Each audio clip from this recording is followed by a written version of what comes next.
What's up YouTube, Mr. Lamacy here, and today we're going to be diving into the Zeal Paladin guided playthrough. Now, we tried to kind of make this a little bit before, and it went okay, but I didn't feel like it was quite great, and I kind of changed my strategy based on chat's vote, and it wasn't a good idea. So we are just shifting it back. We're going to re-roll this puppy and just have it go through and be more, again, of a guide where you get all the good stuff.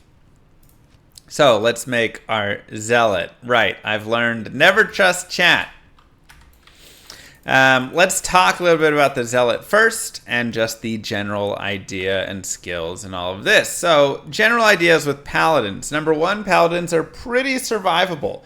Max block is something that we'll definitely be able to go for, so that's always good. And then vitality, he gets 3 points of life per vitality point. So we'll definitely be aiming, once we get probably to Nightmare and Hell, towards working towards that max block. And then we'll have, of course, a vitality boost. Additionally, as a paladin, we have the opportunity to get a paladin shield, which means we could get a 4 open socket shield early with good resistances. We could make a spirit in it.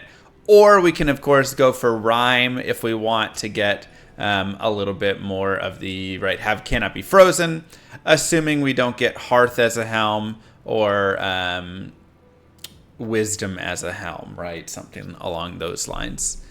For the skills, we're definitely going to be playing with Holy Fire for a while. Holy Fire got a nice boost in Diablo 2 Resurrected, and you can feel it. It is something where you will note and you will just notice it as you're playing through. You'll be like, wow, like I am really strong. I can kill things pretty fast. I have really good damage. And then the pulse actually becomes pretty strong as well. So we will carry this through Nightmare. If you change out of this too early, it is possible and it is fine. But yes, it has a Holy Fire or Resist Fire synergy. But going into fanaticism at level like 31, 32 will slow you down a lot. I would say it's about 1/3 the power of continuing with Holy Fire itself because of how big of a boost they put in there. Now, of course, you could also jump into something like Holy Freeze or Holy Shock instead. I don't believe they're quite as good as Holy Fire, but they aren't bad at all. Holy Freeze obviously slows everything, which is fantastic and is pretty nice. And Holy Shock does have decent damage as well. But I personally would say continue with Holy Fire through, and then after you get to Act 3 of Nightmare, once you get to Act 4, where everything really starts to get high fire resist, then you can make the decision, do you want to shift over Holy Freeze, Holy Shock? Do you want to move into Fanaticism? Whatever it is, you'll have to kind of make that choice then, and we'll make that decision then. That will slow the character down a little bit, but at that point, hopefully we'll be a high enough level, and we'll have found enough items and runes that we can make that transition a little more seamlessly. Otherwise, not a lot going on in the defensive tree. Maybe you'll look at salvation a single point just in case you run into like souls. And then, of course, over here, Holy Shield is very nice to get a few points in just to help with the block rate chance and then also the duration.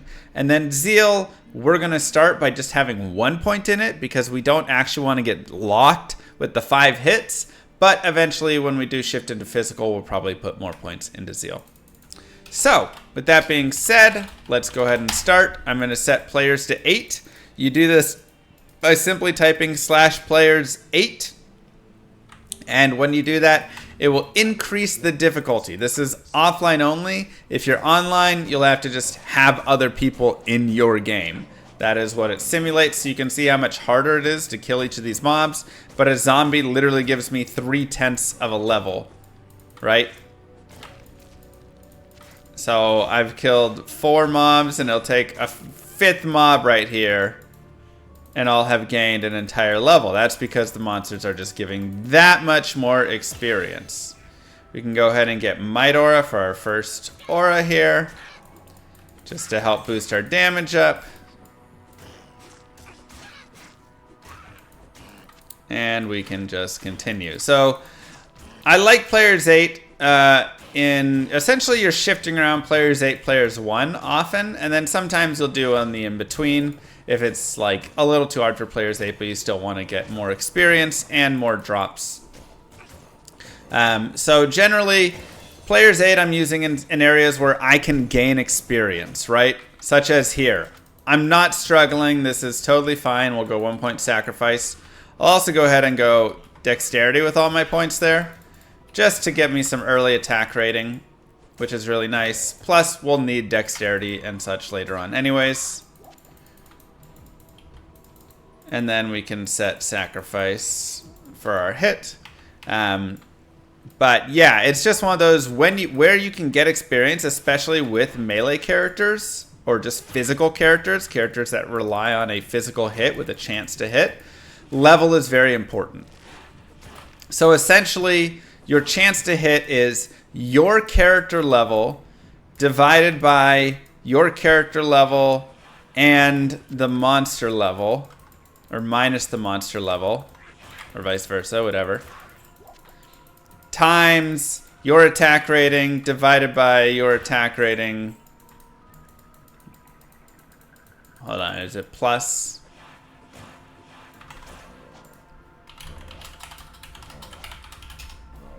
Probably.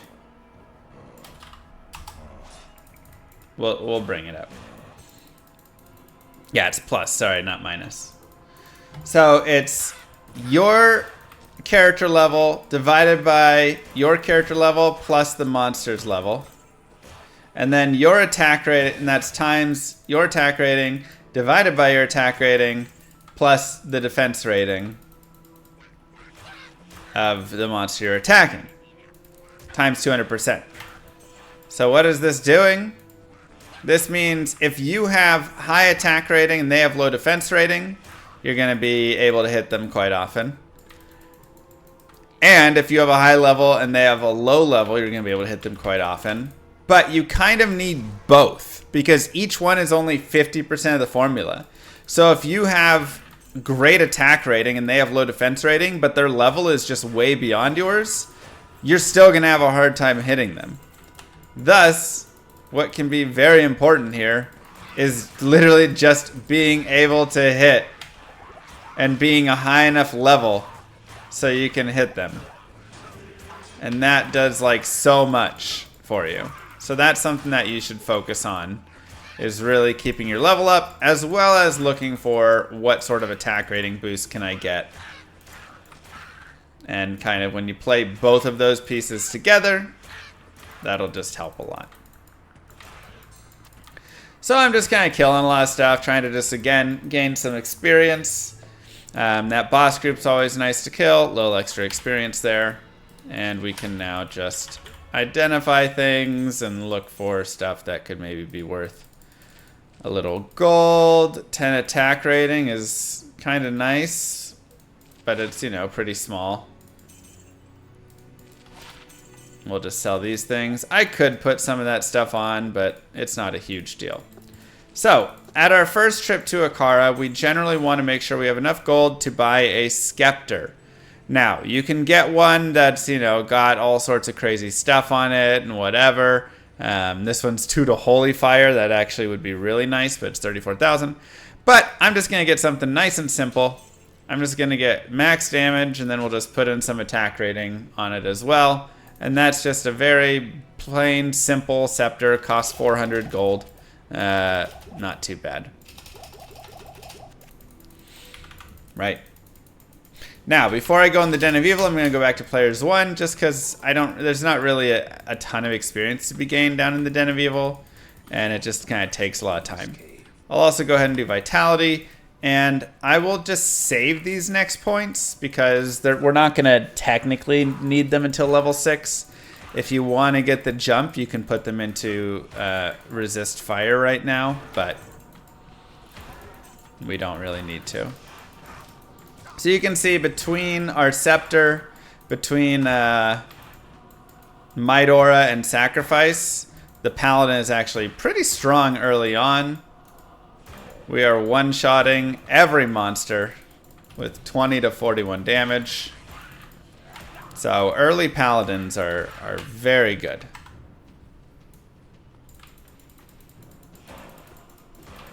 Been playing D4. Now you see this and really want to run a new character in D2. There's just something beautiful about it, ain't there? Okay, we'll go ahead and go 5 more Vitality.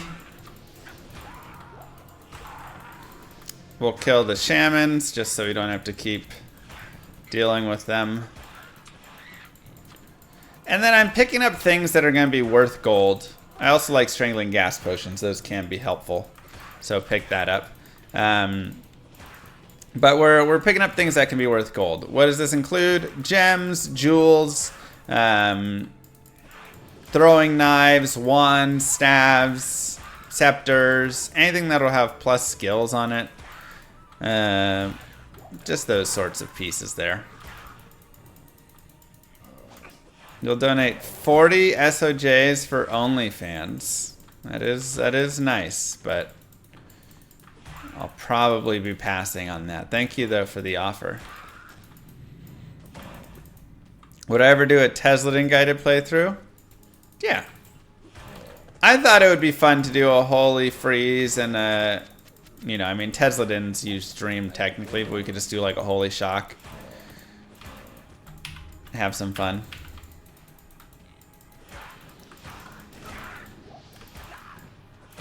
Nice and easy.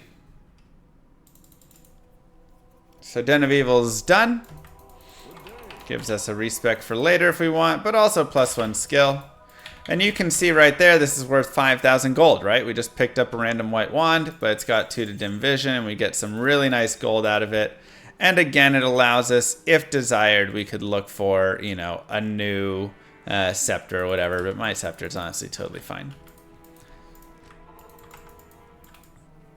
And we can continue forward. We can go players 8 again. And here's the cave. This would be one of those examples of if you wish to just like go into a place where there's decent leveling. The cave is definitely one of those places. You can run into a couple nice boss groups down here. Ooh, fanaticism. That'll be a little dangerous. Be careful with archers for sure. And then especially fanaticism archers. You can see I'm just focusing down the boss completely there to start. Now, why am I going so hard on bosses? Well, it's because bosses give 500% experience. I was not lying. I'm not misspeaking either. It is crazy. So you can see the experience I gained for killing each one of these guys, right? Those are non-boss. And then this guy right here is a minion, and look how much experience I get for killing him. Right? Like, look at that. 4 monsters got me to here, and then 1 monster got me to there. It is a huge boost. We'll go more vitality, by the way, and we'll go ahead and get Holy Fire. It is an absolutely insane, huge boost of experience. 500%, like I said. Plus, they're a little bit higher level, so even more. When you kill a boss and each of their minions. So normally to find if they are minions, you will just be looking at their name. So they'll say like, you know, you'll have the boss. Let me find like Cold Crow or something here.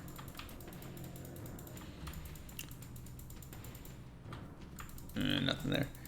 You'll have the boss, and then the monster will say demon minion or whatever it is, right? And so this says like undead, and so it would say undead minion. And if it says undead minion, well then you know, okay, that is a minion of it, and will also give me 500% experience.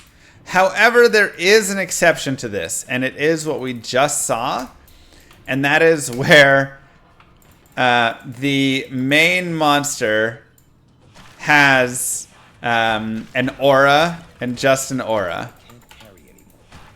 So like doesn't have other pieces on it. So in normal, you will find it like we just saw it, where that fanaticism aura existed. But here you can see it says demon and then it says minion, right? Now, Cold Crow's not great because she is cold enchanted, so we do want to kill her if we can, but this is going to be a really, really hard fight, which is why Canopy Frozen will be so important for us later on. So if that happens, the other monsters will still be minions, but they will just say demon or whatever they are.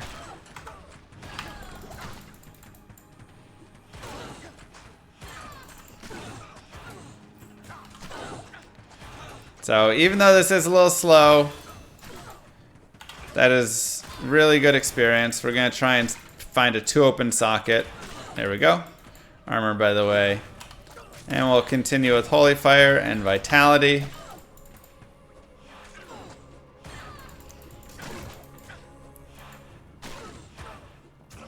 But again, you can just see the experience is just so much for every one of these monsters you kill. Now, do you need to go in the cave?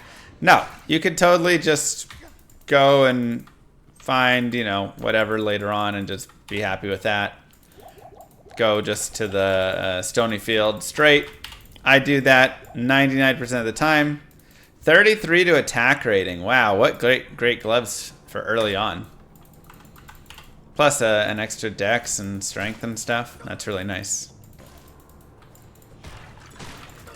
So yeah, you do not need to go down here. This is just, hey, if you want to really stay ahead on your experience and your levels and all of this, it's a really nice place where you can do that.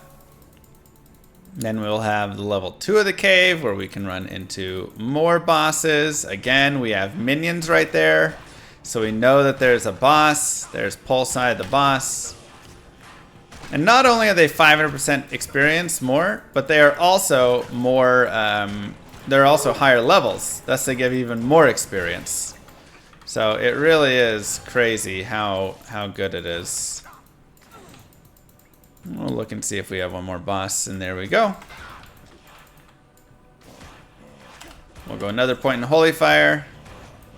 And I mean, we are level 8 already, just from running around in this cave. Tons of experience here, because we've got so many bosses, which is why the cave is a really nice place.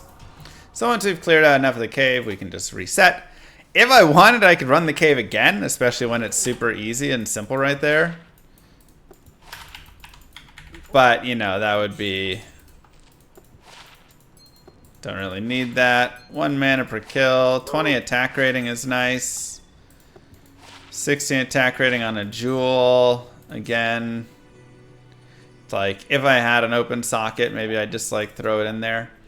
Now, I may want to throw some strengthening gas potions, but you can say I only have 5 quantity on this. What's the solution? Sell it and buy it back. And now we have 25 out of 25 quantity. Does cost a little bit more, but that's a nice easy way to replenish the quantity on lots of things. On arrows, on, also I'll continue vitality here. On potions like that.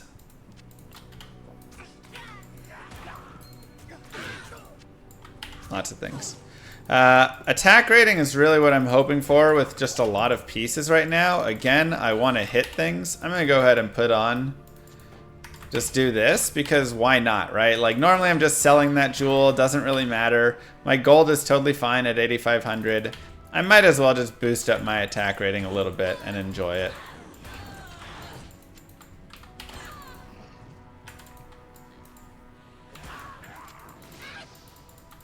Because attack rating is king. The Teacher, thank you very much for 10 months. And Infernal Fiddler as well for 16 months. Is the FCR ring Amy worth for faux hammered in? Yeah, for sure. Hammers you definitely want to be, you know, getting your FCR up. 100%. 4-1 Barb already finished? Yes. And we did...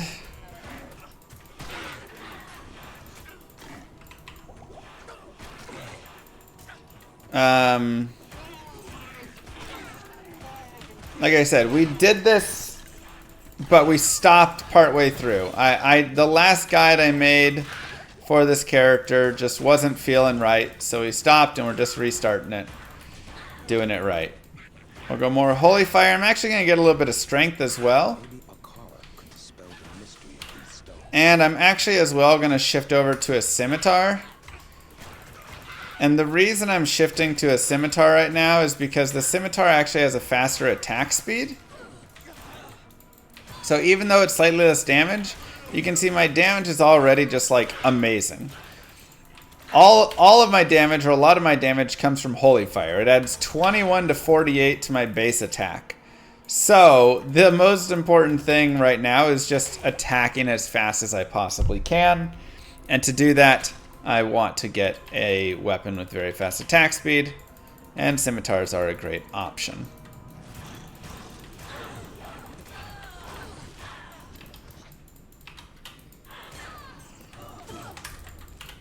So, unless I had like plus to Holy Fire on a Scepter or something, I'm probably not shifting.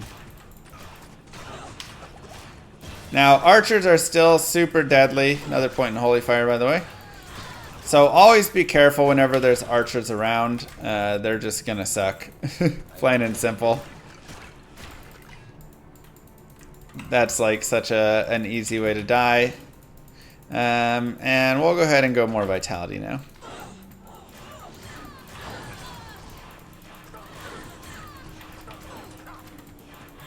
Yeah, we are starting with Holy Fire and continuing with Holy Fire for a while because it's just really solid. I'm actually going to grab the rare Hunter's Bow here. We can give that to a Act 1 mercenary. Llama does need to pay his electricity bill and buy diapers. That is true. Dude, it's summer in Texas right now. My electricity bill is so ridiculously high. It's disgusting. It's been like 108, 109 degrees every day. Just like wild how hot it's been.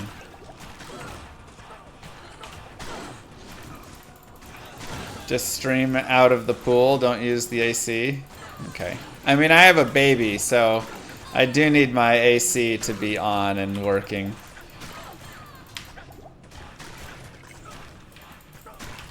More Holy Fire.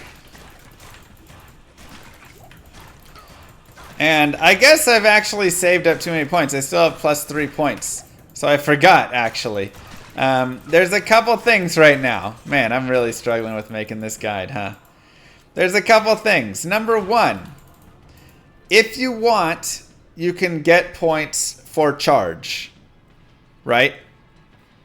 So you could do point here, right?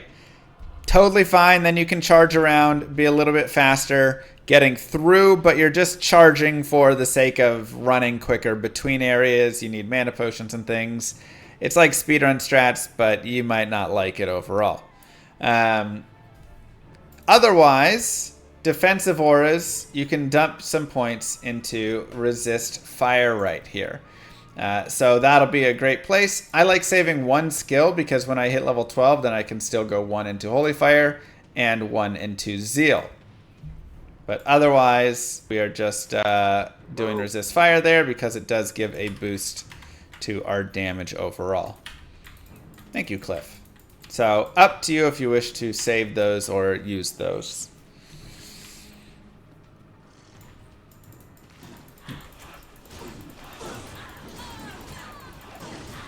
And I'm still just running around on Players 8 having a nice time right now.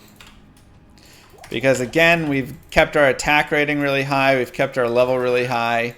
And so by doing that, by spending that time, it will pay off for us and give us just like a better experience overall. And when you can hit in this game, the game is super fun.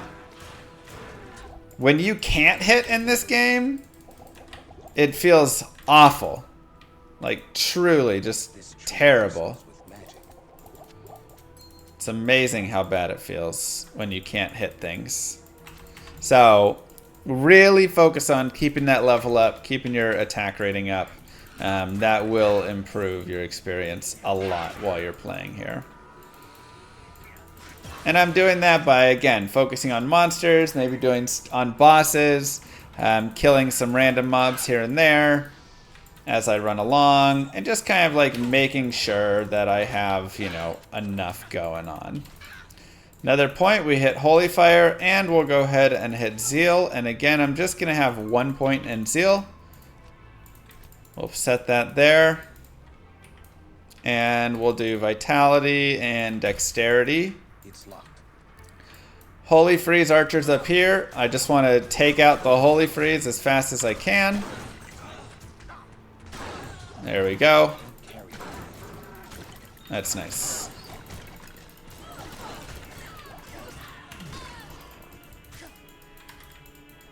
And now we're in the Black Marsh, so we're going to find the waypoint out here. We found the tower. We also were looking for that, so that's nice. But we're going to be doing some runs through the tower multiple times, try and get some nice runes, help out our character. And it looks like we have a river map, so hopefully it's not like god-awful, but this is a pretty bad starting position for it, so I'm kind of worried that we have a terrible, terrible map.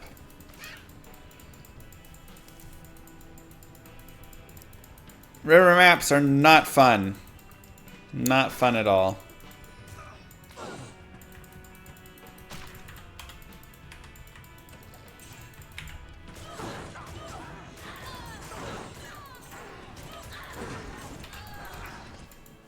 So, like I said, hopefully we can find something on this side, but it seems like the waypoint is, yep, gonna be on the other side.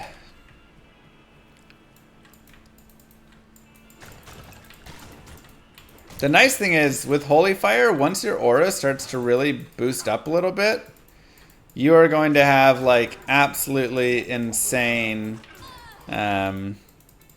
fire damage from your aura, and you'll actually be killing stuff super fast. Because you have to remember, it'll be on, we're on Players 8 right now, so when you go back to like Players 1 and you're just running through areas, you're gonna like two-shot things.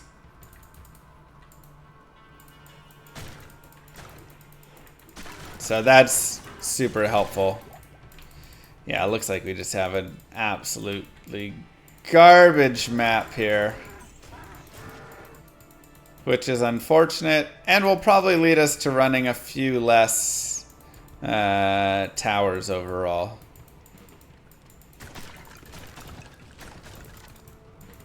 And there it is, just like we feared. As far away as it can possibly be. Unfortunate, but sometimes you run into this sort of stuff. And let's just identify things. 10 attack rating, we have better. Sell that, sell that. Poison resist here. And we can go ahead and get a couple of these. Maybe we want that charge after all. Yeah, maybe we should have, huh? We can put that away. And we did not do quest number 2, but once you're level 8, you can hire someone anyways. I'll put that to good use. So we'll go ahead and give her these 2 puppies for now. And continue through. Just started a Holy Fire, Vengeance Paladin today, and nothing has ever felt as good as walking into the Flayer jungle on P8 and watching entire packs of fetish explode. Yep. It's true. So I like the fire mercenary, by the way, because once she hits level 12, she is just godly. She has her exploding arrow, and it's so good. So pretty good for an early mercenary to carry around with you. And you can just try and get her a little bit of gear that you pick up along the way to help her out.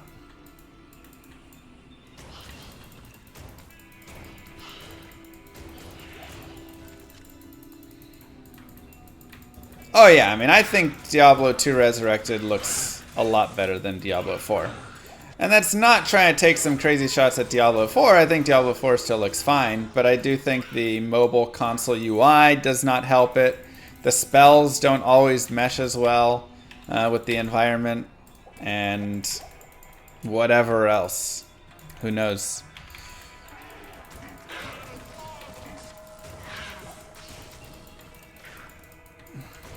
Font, maybe. Yeah, I mean, there's just some pieces.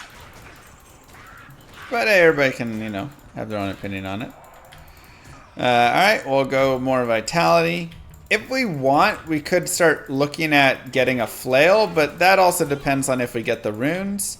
If we do want to run a flail later, it'll be 41 strength, 35 dexterity required to use it.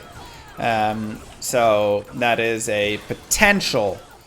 But we could also just look at having like steel in a 2 open socket scimitar or something. I love it when items drop right as I'm like describing what exactly it would be for. More holy fire and continuing here. And we are in level 5. So something that's important to note is we need to kill the Countess on players 1. You can spawn her on players 8 if you want, but she needs to be killed on players 1 for the best chance at getting more runes. It's just a weird part of the game. It's the only part in the game where having a lower player count will actually get you more of something. So that is just something to note. So we'll go down and we'll just go to players 1 here. And again, it's fine if they spawned, and actually preferred somewhat if they spawned on the higher player count, so I get the experience. But players 1 for the kill is what we want.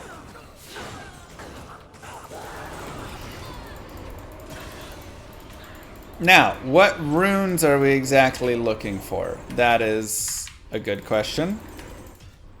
Tier L will get us a steel. Tal-Eth will get us a stealth armor. Steel is a weapon, by the way.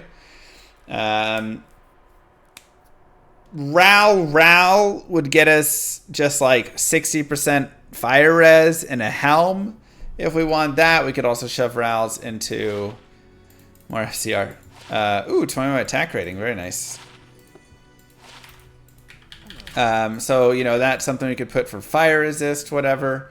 Ith-El-Eth would get us a malice, which is another weapon that we could be using. So we'd kind of be looking around, I would say, at these various pieces. We have some of this. I'm going to go ahead and get prepared for a flail, but we'll just have to see. Also, if you need to shop 2 open sockets, you can always come here and shop them for, you know, whatever stuff you're looking for. Joe runes, man, old school. All right, we'll go ahead as well and head to the Stony Field really fast and save Tristram. Maybe pick up a cow leg because Holy Fire could be kind of fun to run around cows. But you can see this is our players 8 pulse right here. Just killing everything. Just kind of fun.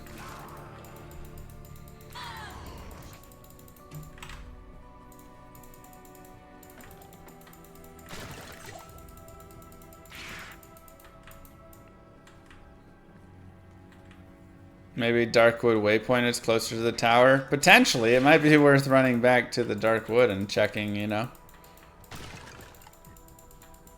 Where are those stones at? Were they back? Oh, they're right up there.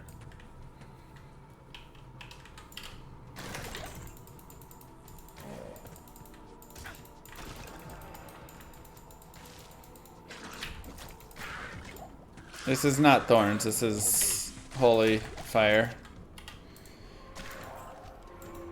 Perfect circle! Ayo! Perfect circle! Let's go!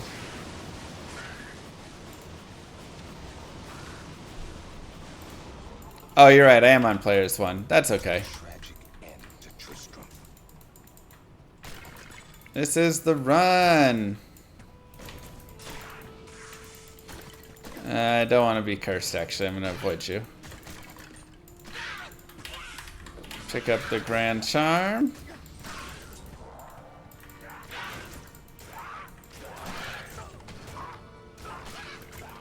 Immune to fire is not great. Try and get a little bit of experience. Save Master Kane.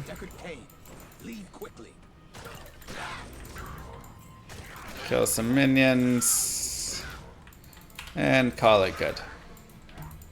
Okay. Not horrible. 12 faster hit recovery, 3 mana, 19 attack rating, 1 max damage. Sure. Extra gold, but there is Magic Find, which I do like Magic Find a lot. 1 to resist fire, no thank you.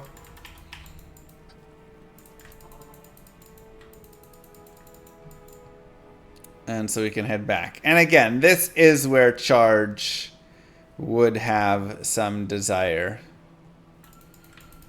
Because you can see we have to run the long way. Now, the nice thing is, a lot of times when you run the long way, you will run into 1 or 2 mobs. Mob packs like this, so here's one and here's the other. So we were able to get 2 boss groups on the way. Which, you know, isn't horrible.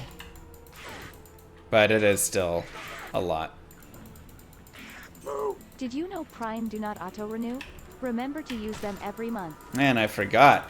Cliffs with the Prime, Lux with the Prime, Godron with the Prime. Thank you for the reminder. Gotta remember to use those Primes. They do not auto-renew. So if you don't renew it, Daddy Bezos is who's getting your Prime sub that month. You just click subscribe and you look down and it should say subscribe with Prime. Don't let Daddy Bezos win. Thanks, James.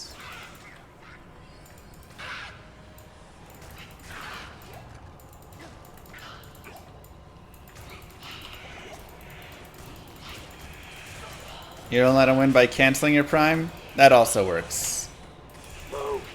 I'm just saying, if you haven't canceled your Prime and you don't want to cancel your Prime, this is a way to shove it back in his face. Asymmatica, Solemnity Seeker, thank you.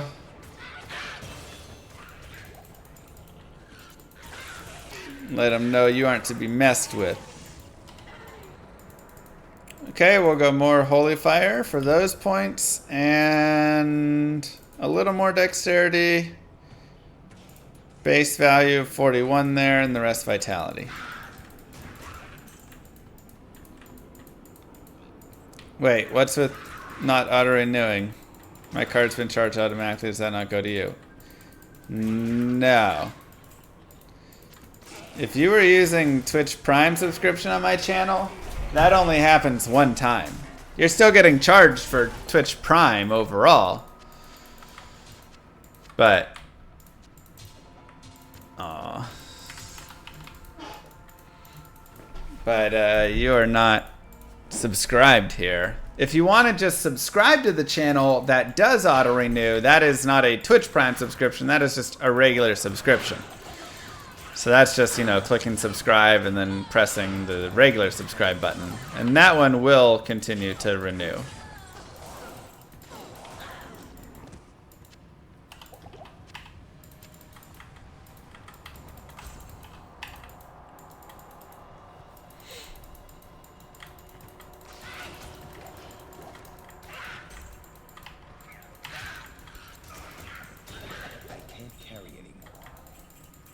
If you want to support regularly, then, like I say, you either can show up once a month when your Twitch Prime subscription falls off, and then you just click it again.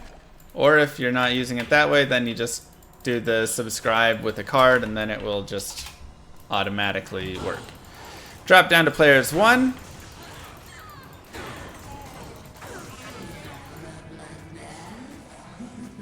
And see what we can get.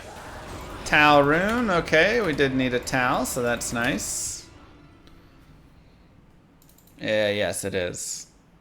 I thought Diablo 4 was fine. Again, I'm not going to do a whole crazy thing. ODG, thank you.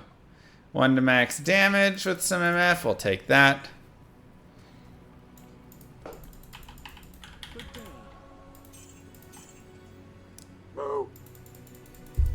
And Thirsty Bus with the Prime, thank you.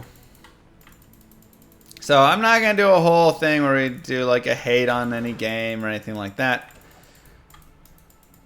But we're just going to, you know, say the same, which is I thought the game was totally fine. I thought it was a little bit... Back to Players 8. Swingling, thank you. Generic. And once you hit like level 70, there wasn't much incentive to continue doing much more within the game. For me. I love coming in the middle of those giant packs because you just murder everything with your Holy Fire.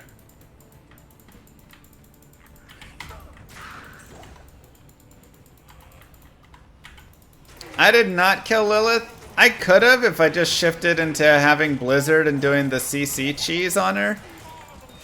But honestly, I didn't really care to kill her that much.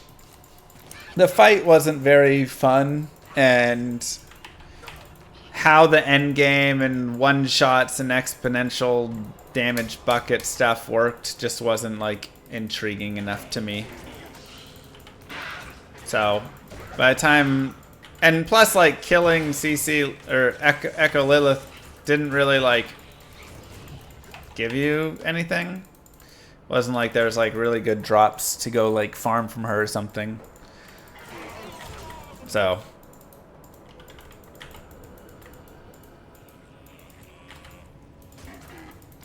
Why did you not try and farm Shakeler Grandfather? Because I think you have, like, a better chance of winning the lottery than farming one of those items.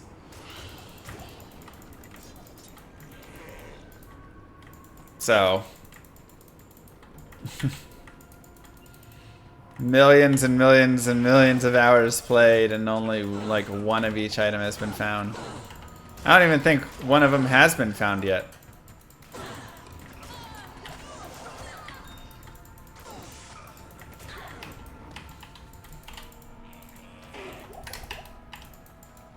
Yeah, it's like, I'd like to like have the Echo Lilith fight be a fun fight that was like super interesting and like something that felt like I was, you know, working through and oh, I could just get a little bit better doing this and dodging that.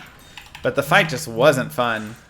And then knowing that I can just cheese the fight also doesn't make it fun, you know. And that's like the way to do it. So.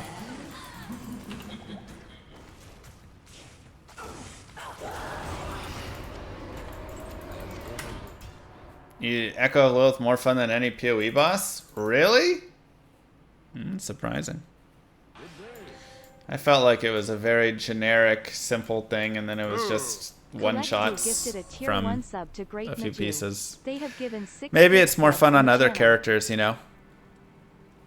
I think that might be the thing. Like, don't do it on a sorceress, but maybe on a rogue and on another character. It is fun, you know?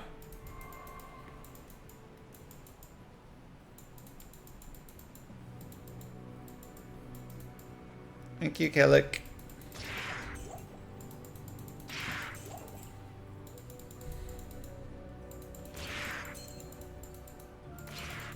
Pick up the ring. And just do our little run around here. We can check some shrines really fast. Players 8. And there's 15 attack rating, 8 all res, so sure, we'll swap that on. When will be the next unique set run? You like that one?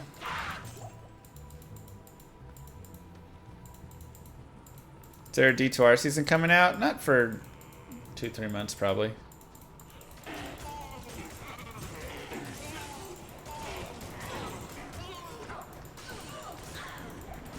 Now, experience down here usually is good up until about 17. At around level 17, the experience really starts to fall off. And so, you know, it's like a little bit rougher to kind of play with there. 9 all res, but I kind of like having 8 all res with a little attack rating instead.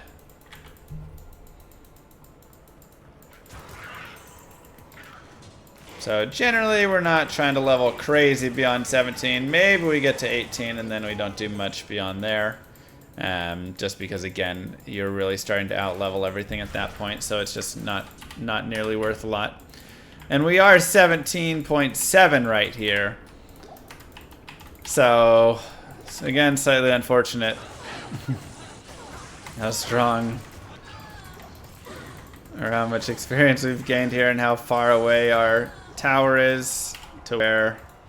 Yeah, oh my god, so much FCR. Just really doesn't become worth it. But I would really like Tal-Eth, however, we'll go to players 1 here. If we don't get Tal-Eth, Tyrell, whatever, it's not end of the world. Like, this character can completely move on and be fine, and I'd rather move forward than farm. So there's a tier rune. So I'm gonna go ahead and move forward because we're almost level 18 and just going for these runes at this point. I'm like, eh. But this is where I definitely say do your own, play your own way. If you're like, no, I want to get that stealth, I want to get that steal, I want to get all those pieces, keep farming there. 100%. If you're cool with it, just being as such, being like, yeah, you know what, I'm not as strong as I potentially could be, but I'm still pretty strong. We'll go players 8. And I will go more vitality here. And we're just gonna move forward, man. Would I like to see in the next D2R season? I wouldn't mind them fixing weapon bases to deal more damage.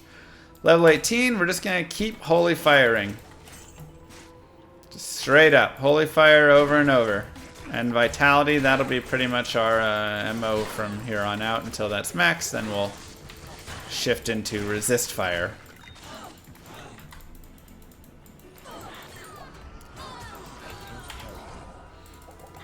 Yeah, I think it could be a nice boost for the character overall there. Another Grand Charm, nothing really on it. They're not bugged, they're undertuned because they buffed the life of all the mobs in 110, but they didn't buff the damage that like a scimitar does, a short bow does, you know, any of the weapon bases do. So those need to be adjusted up to basically go back and balance with what was adjusted from before. Good to see you. Okay. And again, if you run out of quantities on things, you can just sell and buy back. 1 energy, money. And we've actually gotten a ton of money here. We're already over 50 grand, which is crazy in normal.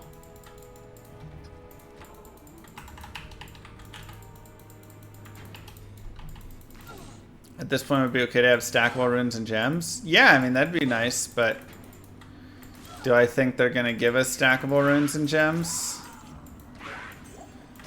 I mean, they couldn't even really give us stackable gems and a gem stash in Diablo 4, so...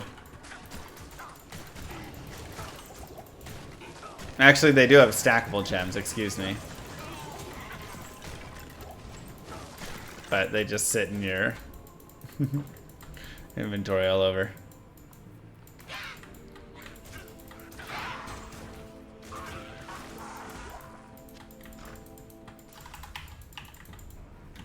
So I don't know. It's probably because they fear that if someone learns how to dupe or finds a new dupe or just uses duping ways that already exist, and they can dupe a stack of 100 jaw runes instead of 1 jaw rune at a time, now it becomes a giant issue or something, you know. Let's go ahead and get the hammer. Oh, it's not over here, it's way over there.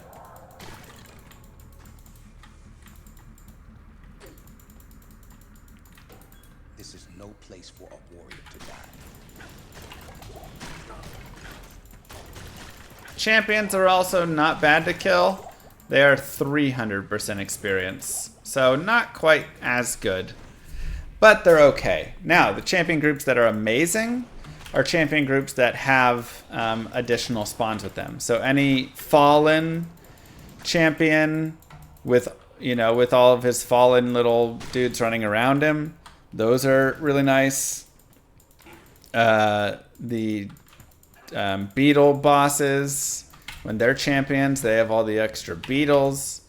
The flares, when they've got them. So those are the ones that are really nice. Shamans, you know, that sort of stuff. Do you think that they should scrap vulnerable? I mean, they just need to rebalance a lot of things. And again, this is why I say Diablo 4 has a great base, but also a terrible base. Diablo 4 has a great base in that the game actually like plays decently well, has some fun, like has some decent, you know, ways that things exist and mechanics and whatever. But it's got a terrible base in that the way that it does all of its like damage escalation and all of that, it's like, what is everybody's rings? Crit percent, chance, crit damage, vulnerable damage, and then whatever one other socket. You know, it's like crit, vulnerable. 3 of your 4 affixes are just guaranteed taken up. And then maybe you have lucky hit, maybe you have life, maybe you have whatever for the 4th one. And like a lot of every item just runs that same thing, right? Crit, vulnerable, cooldown reduction. You know. And it's kind of like, it's almost not exactly horrible that those are, I mean, it isn't the best that those are the things you want to go after exactly. Because it does just, you know, it's very specific that like you have to run vulnerable and all of this. But I almost feel like the part that's more annoying about it is that it's so easy to get to that then it is really just like everything that you run. And then not only is it easy to get to it, but it's also just so important that even lesser values of it just become so important, right? Like, hey, in Diablo 2, if everybody could just have, you know, a ring that had 10 FCR, 20 strength, 15 dex, you know, 50 life,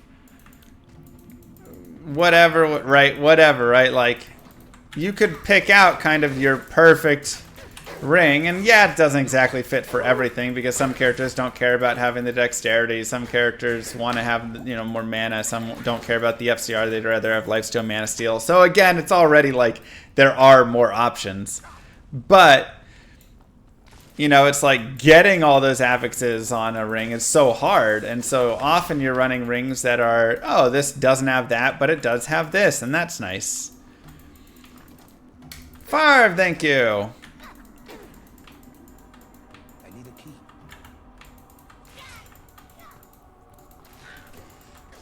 You know.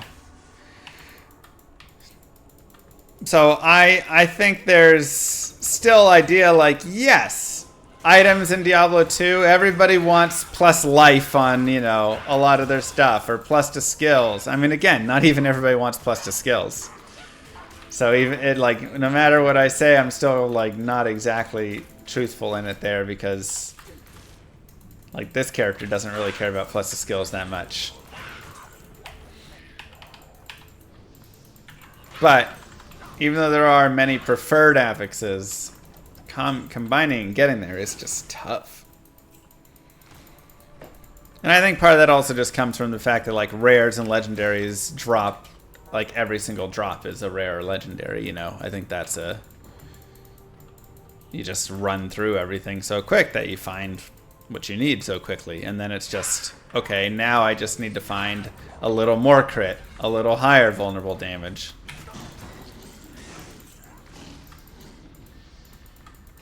Conversion Paladin, oof.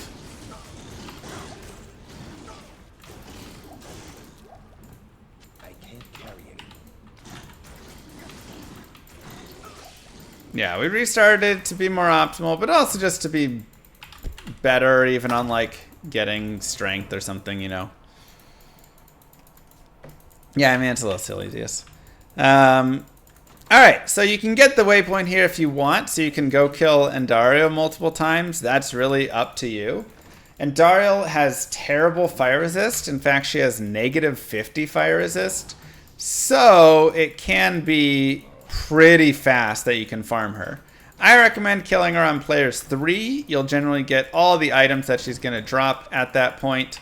And it'll still be decent. We'll go Vitality here. But you can honestly kill her on player 7 really fast as well. Again, you have fire damage and she has terrible fire resist. So it's kind of an easy win for you there. We are level 19, which is very high for Act 1. But that's kind of the beauty of, you know, playing through and playing even this character a little bit and stuff, is you can really just pump out some nice damage.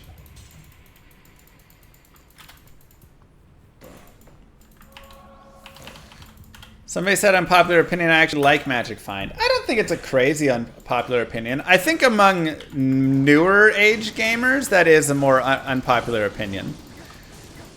Because I'll definitely note, people that enjoy Diablo 3 and more modern ARPGs, I do see a lot more hate towards Magic Find. However, items in those games are also just like always rare, right? They always just get like rare item drops, uniques, legendaries. They're just like constantly slamming through all of this amazing stuff.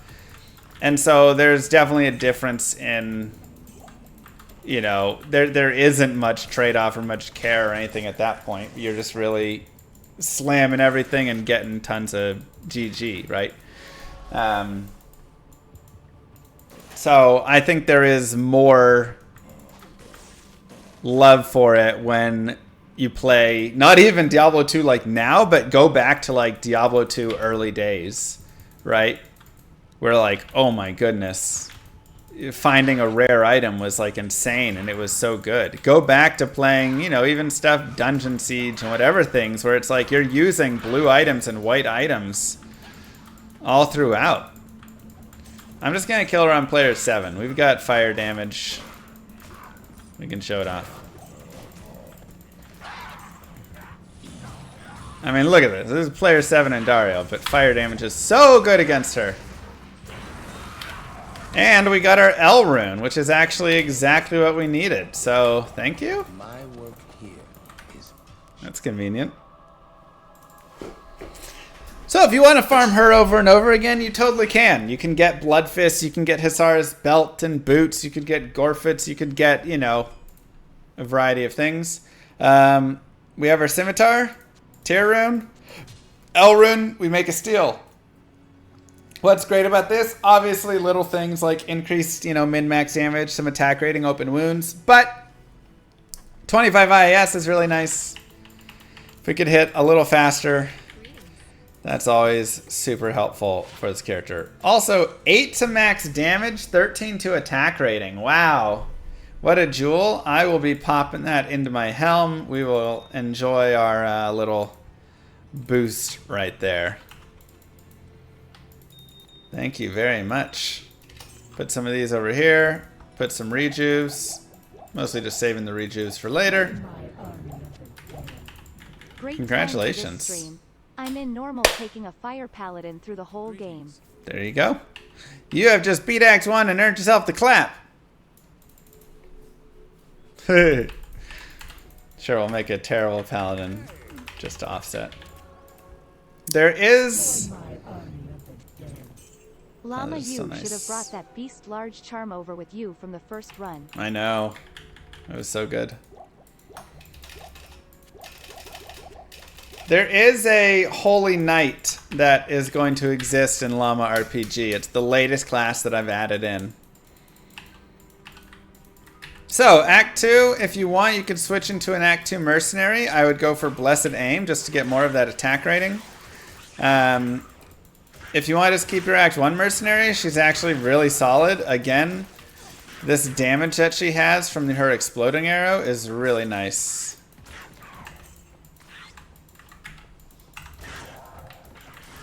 So, kinda up to you there. So I'm running Steel. You could run Steel. You could just run a plain Scimitar. You could run IF-LF. If you do that, I'd get a Flail base. And make the Malice and a Flail there.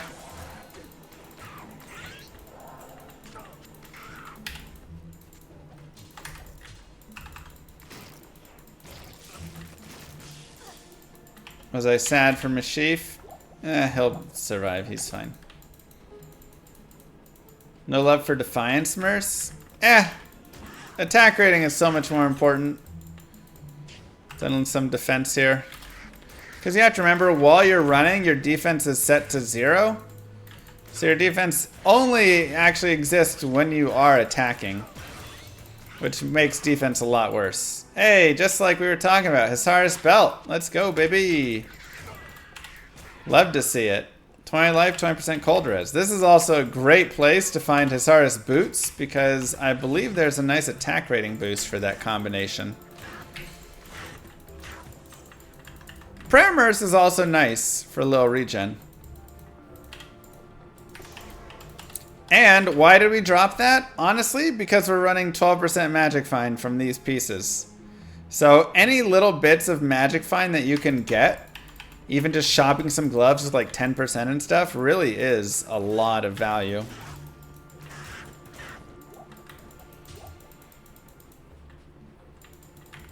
Okay, we'll continue up here. We'll go more Vitality. Yeah, restart it. Didn't like how the other one had gone.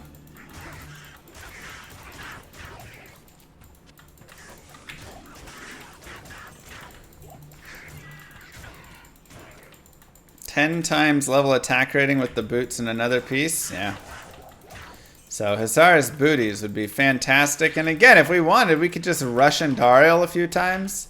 Put on a little more Magic Find. Go kill Andariel 10 times or something. And maybe have a chance at it. I also bet the Cow King drops those like candy.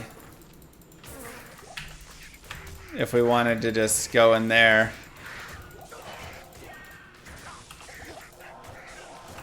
I need a key. Okay, just need to find a waypoint.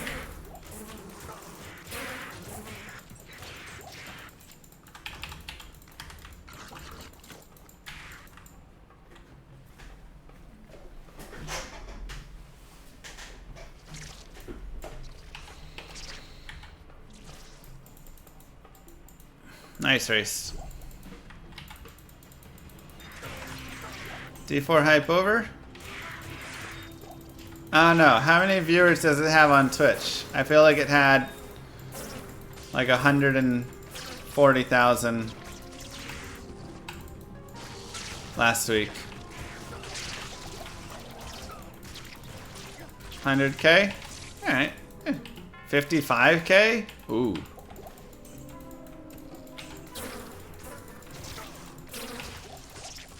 Definitely dropping some.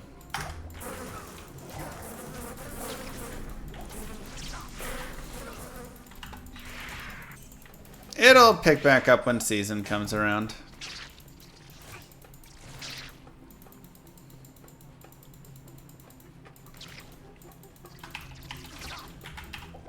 I mean, people are just bored waiting for Llama RPG at this point, so I get it. It takes time.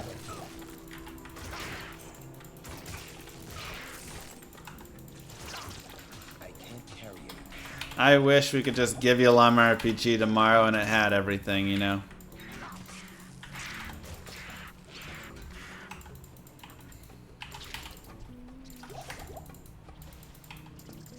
There we go, there's our waypoint. Move.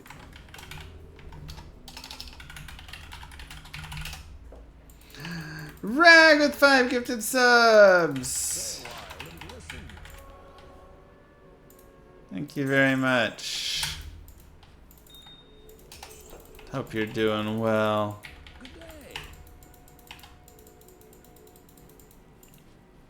Okay, let's go over here.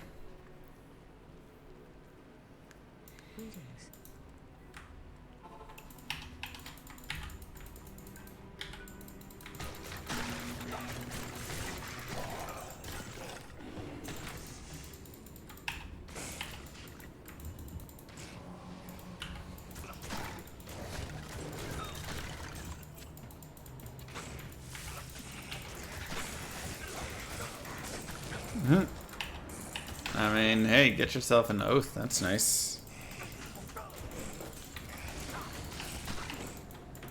Are we getting Act 6 or not? Doubtful. Llama RPG is Act 6. Next D2 ladder resets probably in like 2 to 3 months.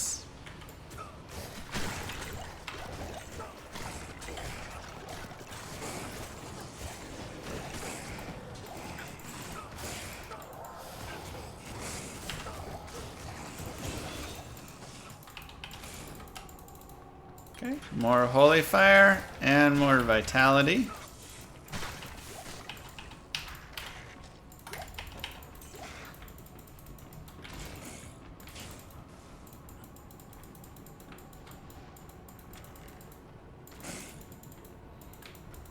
I have a steel.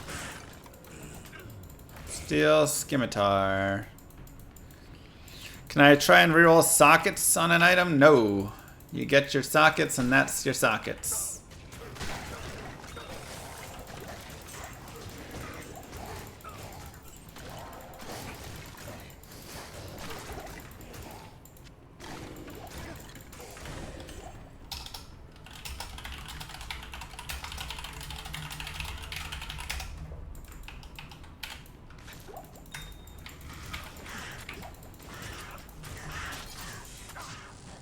Thoughts on Llama RPG crafting being so immersive, but the graphics are very simple. When chasing an item, want to look cool somewhat.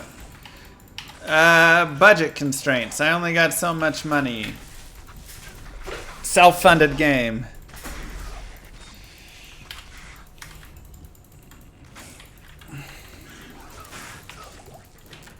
Yeah, weapon broke. That's okay. I still punch for a lot of damage.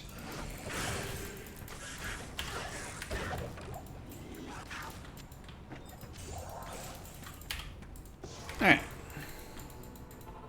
Let's actually reset because we can kill Beetle Burst again. Hello. Some rare boots, maybe some faster run walk. Nice. Faster run walk, hit recovery, cold res, and chance for Frost Nova on hit. That's actually really nice. Love that.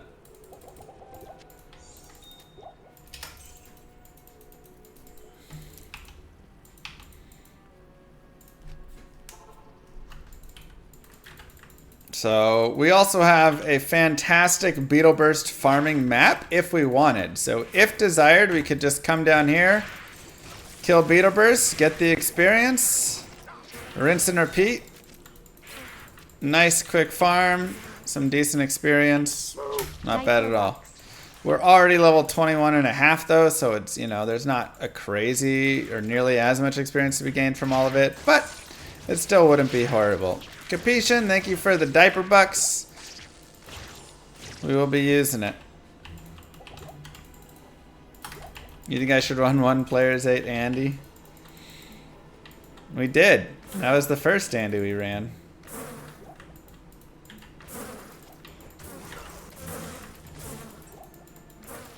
Okay, still gotta find the Maggot Lair. There we go. Not yet, North. 2 hits on Zeal. Yo Llama, I am thinking of starting from scratch in D2R and doing everything in single player. IRLY don't want to have to start with a Sork, so which non-Sork build would you recommend to start? I am thinking Smiter for torches, but that could be painfully slow. That's gonna be too slow. You're gonna need something to get some gear first. I mean, you could just run a Paladin up, run him as like a hammered in a little bit, get some basic stuff, then go and get a single torch, and then kind of go from there, get a couple torches. But I think you're better off running a hammered in or something first. Just, you want something you can run around in terror zones that you can go kill bosses with, where you're not going to need a ton of gear for it. So a trap assassin honestly isn't horrible. A druid can do okay. Hammerden's alright. And the Hammerden you can convert over to the, you know. Fist of Heavens is okay if you just want to run through Chaos Sanctuary. If you want to go elsewhere. Not really.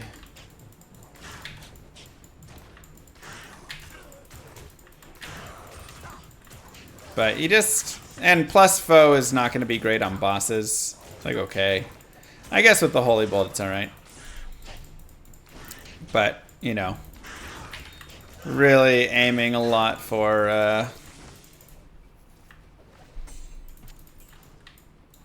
No waypoint. For stuff that can go and do like Mephisto runs and... Andariel runs, that sort of stuff.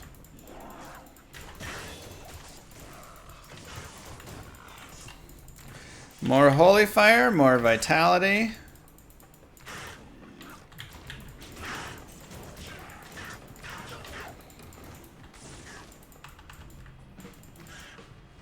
No waypoint. Amazon is all right, but I mean, she would work. She's not my favorite to start with, but if you want to run a lot of like cows, she's fantastic. And if, you know, she's really good on bosses. So if you get a good map, you can definitely just go murder some bosses really fast.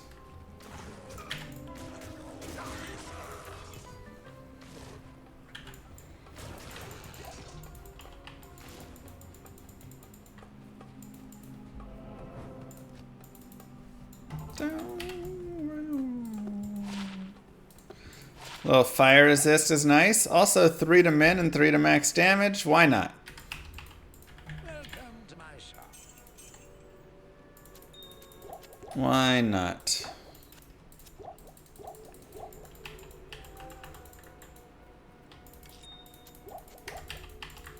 So for the Maggot Lair, I'm going to go to players 3.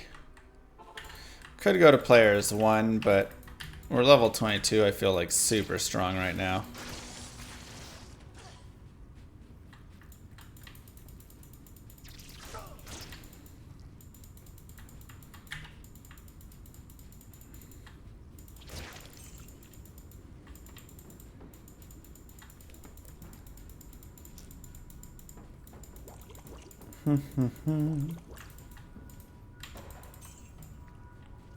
Best class for a beginner. I mean, again, I really like the assassin on beginner. I feel like this is not a terrible class. Like, paladins are quite strong, and even right as the zealot here, like, is pretty solid. Sorceress is decent, but she is going to be a little fragile. Smite is a really good OP starter build. I have a guided playthrough from a smiter I made. It's a hardcore guided playthrough, and he just like dominates everything.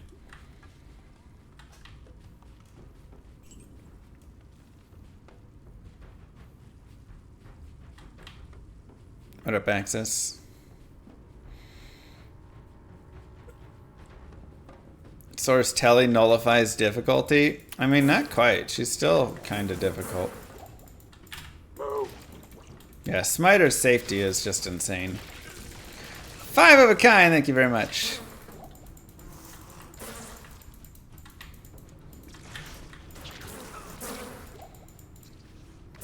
Do I have a favorite build?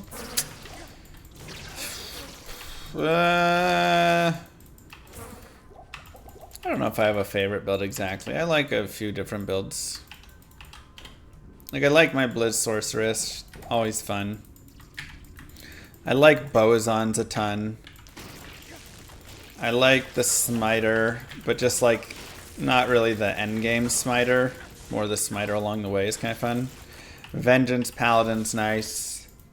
I like the Trap Assassin on a playthrough. I don't like her in endgame as well, though. Yeah, really, like, a lot of the stuff depends on where I'm at in the game. Different areas, I like different characters. I don't actually care for Javazon a ton. Even though a lot of people love how satisfying she is with her giant shoot-offs. I love a Barb, you know? Even though he's not the strongest, he really is a fun character.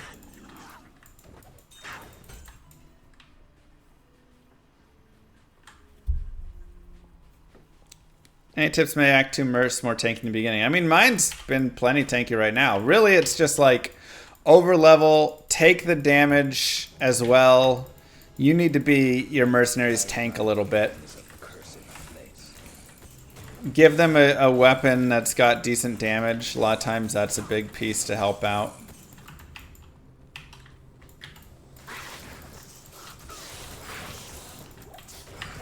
New martial arts assassin is like too much for me. I feel like I'm playing Diablo 3 or Path of Exile or something. At Mr. Llama SC, I think yesterday's problems show how real the struggle is for Zealer. Can you do one of those quick YouTube videos asking the devs to fix melee smiley face? I mean, yeah, I've asked them 1,000 times. That's my biggest hope, is that they will fix it up.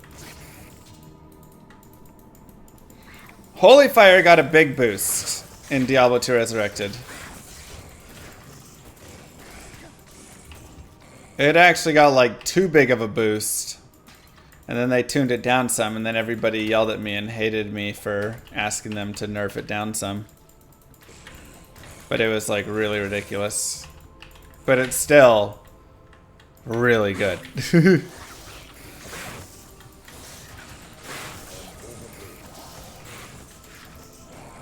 Whirlwind kind of got a little jacked up in the end game.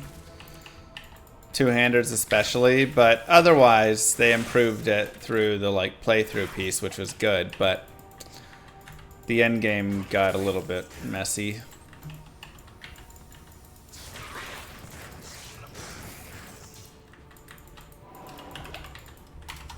I think I'm still on Players 3 maybe, right? Yeah. Alright, we'll go back to Players 8 after this. Though we do have... Maybe we'll go to Players 1 for the Arcane. I don't really feel like killing a bunch of Arcane Sanctuary stuff. Llama idea for next barb run. Double swing, frenzy, but holding 2 wands.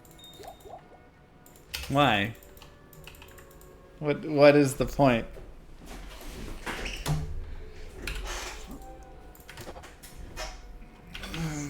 Just because think I could beat normal? Yeah, we could beat normal, but ugh. Awful.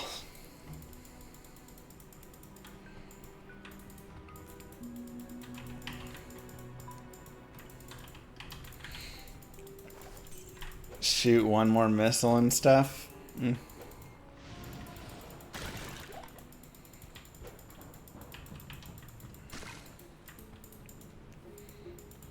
It would just be slow and not fun, but we could do it.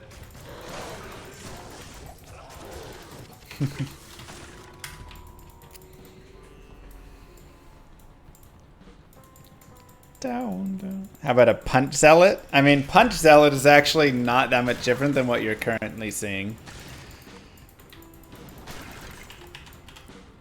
Like the Scimitar, here's my damage just punching.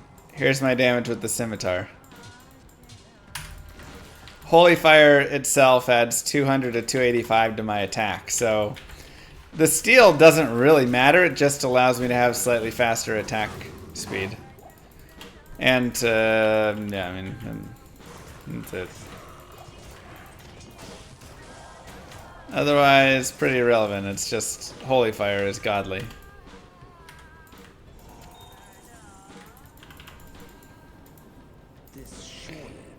Your last day in Hawaii? Wow, I went to Hawaii and didn't even invite chat.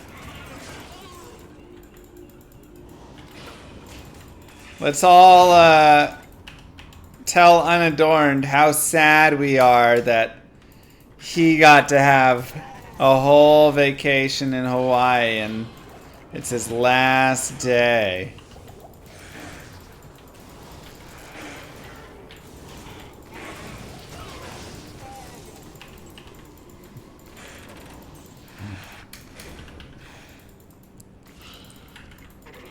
Right? I wanted to go to Hawaii.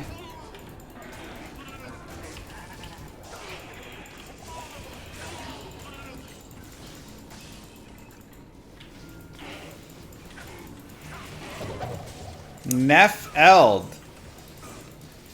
Ugh.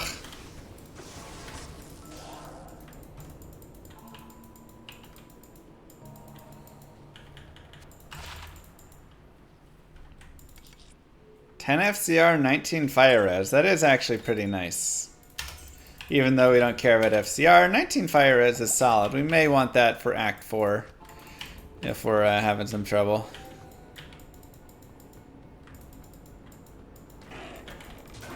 We have found all the FCR pieces we would need to be a Hammerden.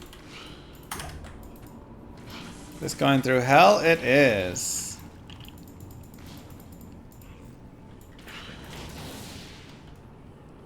So just a few more levels and we'll have Holy Fire maxed out. Then we just start working again on Resist Fire.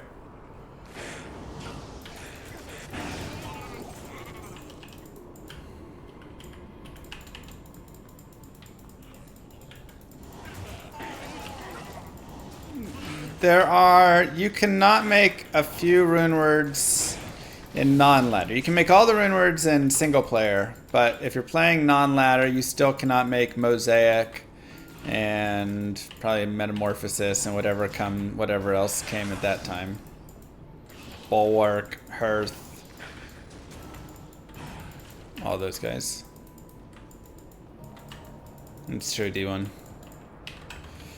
Alright, not a second way.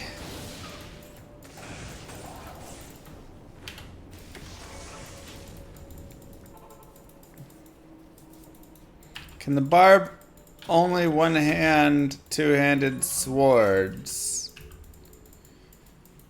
They'll add to your Holy Fire like you're hitting damage, Cyan, but you're not getting like an extra... I don't think it adds to your pulse now.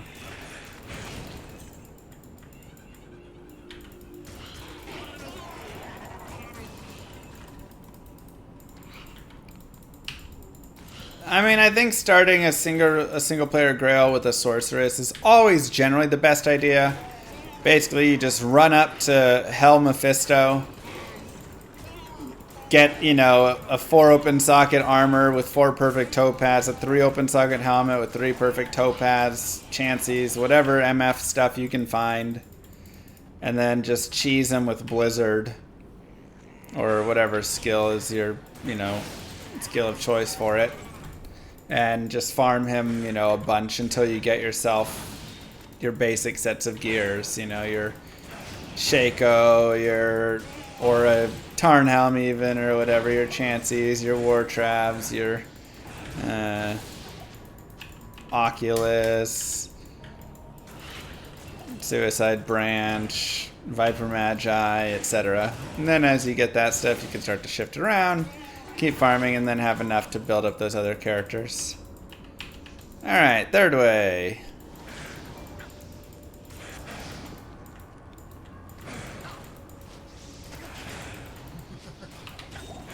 Yeah, I also think refilling shrines should have more. Alright, so we have the moon over here. At Mr. Llama SCI did some research last night. Butcher's Pupil is basically the best weapon that you can use the cube to up. Normal Ball and Nulothic are the best place to find it.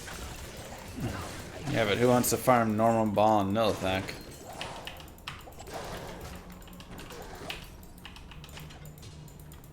Gem Shrine. Sure, we'll make an emerald. Why not?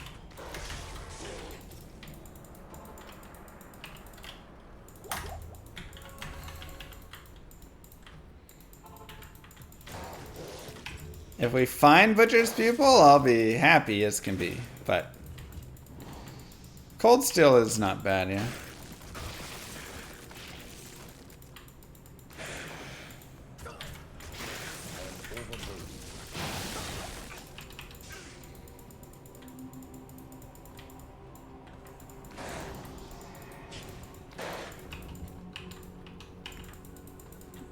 D4 really reminds you of Diablo 3. Yeah, I mean, it's like Diablo 2.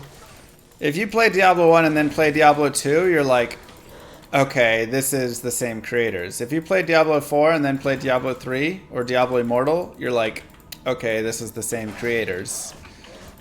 Similar, but they've adjusted it, you know?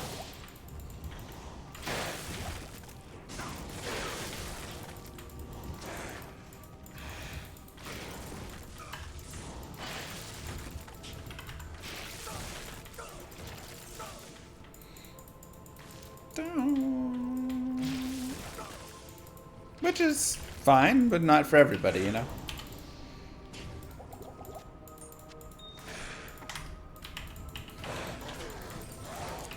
Okay, so we'll kill Duriel and get ourselves into Act 3. And you can see how good we are on Players 1. Mostly because I didn't want to hit level 24 yet. I want to hit level 24 in Act 3 after I get my teleport staff. 7 attack rating, 13 to life, 24 fire res I will hold on to. Again, just in case we want some fire res later. Actually, I'm just going to put it on right now. Just get a little bit of fire resist. Now, for Mr. Duriel, what can we do? We can, of course, grab some Thawing potions. And every one of these that we drink, we'll make sure on players when we fight them, every single one of these that we drink, and same with our mercenary, is 50% cold res for 30 seconds. So you can see we now have 85% cold res, because it's max there. In addition to 10 max on top of it. So Duriel is a breeze. We have strong damage, plus we have 85 cold res. Makes Duriel easy peasy.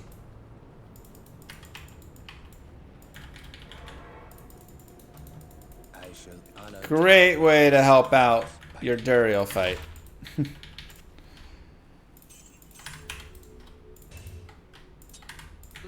Go here, trash that, and we'll go ahead and give this to our mercenary. Let her get a little bit of a boost. So she's just kind of chilling, man. She doesn't have like great gear or anything, but she hasn't died yet, and a lot of that's because we're able to really still get in there and tank for her.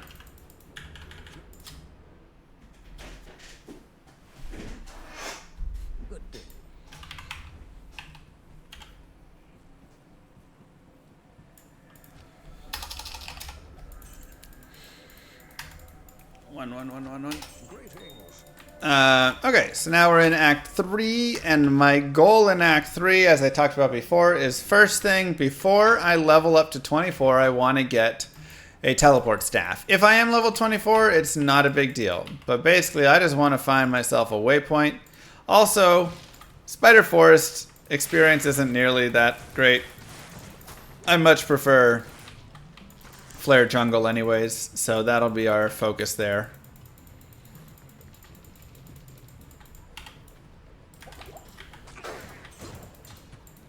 But we'll just kind of kill things on players 1 for now. Let our fire pulse do that.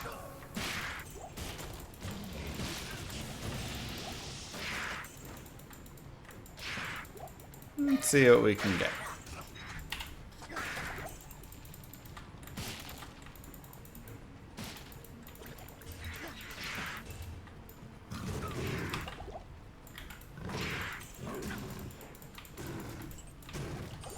Grab our jade figurine.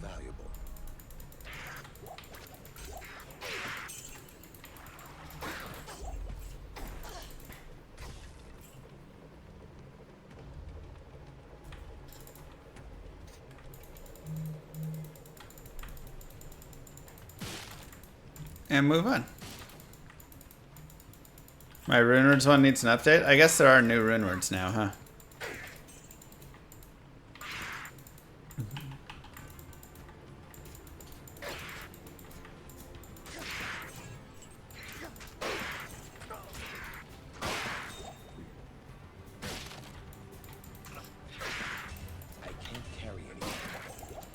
Now, I as well can look and try and find something nice, and that is really nice. Again, another chance for Frost Nova piece.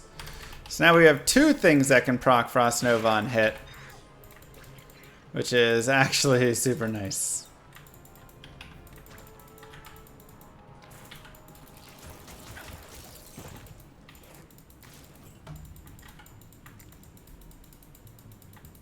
You went to smoke a cigar and I finished Act 2? What does that teach you? Don't smoke.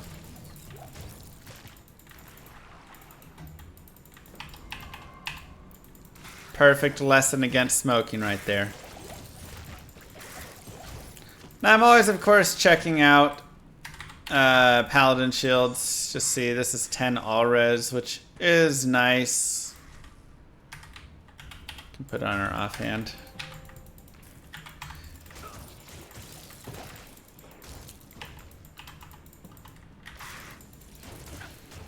Cigars are okay, but cigarettes are not. I mean, inhaling anything into your lungs is actually really bad for your lungs.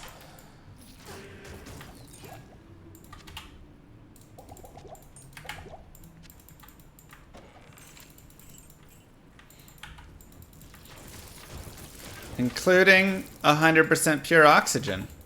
Yeah.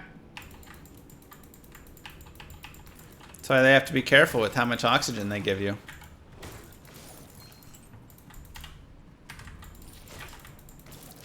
You don't inhale cigars, though? I mean, I'm sure it seeps in down, right? Sword Zeal Paladin I actually don't know. It's tobacco. It's probably increases your risk of mouth cancers and stuff, let's be honest. Dark Bird, thank you!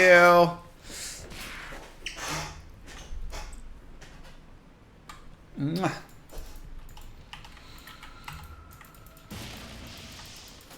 Two-handed sword Zeal Paladin. I'd probably make a charger instead.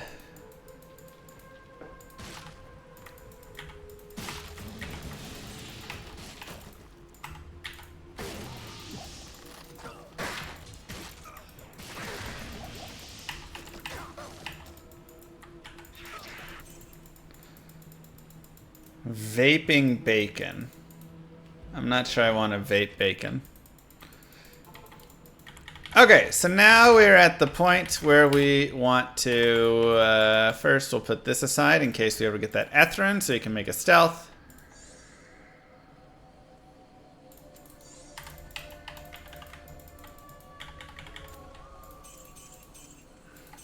Second, we'll just get rid of some of these. But now I want to find a teleport staff. So what am I looking for? I'm looking for staffs that are level 24 required. And if I am level 23 required, that of course means that they are going to be red. Thus, I don't need to look at all of these. And I am looking for charges. Note how this says level 1-2 teleport. I don't want that. I want it to say level 1 teleport, 30x out of 30x, 33 out of 33 charges. Okay, so we can do it like this. We can reset Act 3 and run it over and over again. Or I could set a TP up on Spider Forest and then just go back and forth to that waypoint. Both ways are totally fine. So I'll show that way here.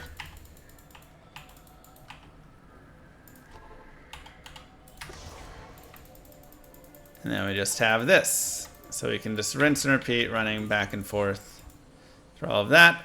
Now I'm also looking for it to be not crazy expensive. I do have 88,000 gold, or 96,000 gold, plus a bunch of chip gems. And I'll show you in a second how you can make that into a nice little thing for yourself. We can actually show you right now when we find... Let's look. Okay, 1 staff. Show you this in a second. Oh my god, northwest. Okay, no, no. Glacial spike, no. Okay, so if you need some money, what you can do is you can take this. You can get chip gems. I like to save one of each chipped gem just for cubing purposes later. And then all the other chip gems you can use for this purpose. You just put 3 chip gems with it, and it'll roll. And now you can see this has 2 to enchant, 3 to static field. That will be worth 15,000 gold. This one did not roll anything. Let's try again. Did not roll anything. Let's try again. Did not roll anything. And we're out of chips. So that's unfortunate. A lot of times you can roll better than that, but we unfortunately did not. Regardless, we got 15 grand out of it. So we do have that to sell at the very least. Again, sometimes you get unlucky. Just doesn't work. You can do this with wands. You can do this with scepters. You can do it with staves. You can do it with anything that... I mean, any of those blue weapons there. But what you're wanting, of course, is to roll it for, you know, plus to skills. Something that'll then sell nicely. Additionally, you could just happen to roll your teleport charges. So... I have a bunch more chips. No, I'm saving all those for cubing recipes later on. If, for instance, I want to cube, you know, 3 Thol runes, I need a chip topaz so I can make the Am rune. If I, you know, it's... Wanna make sure we have that.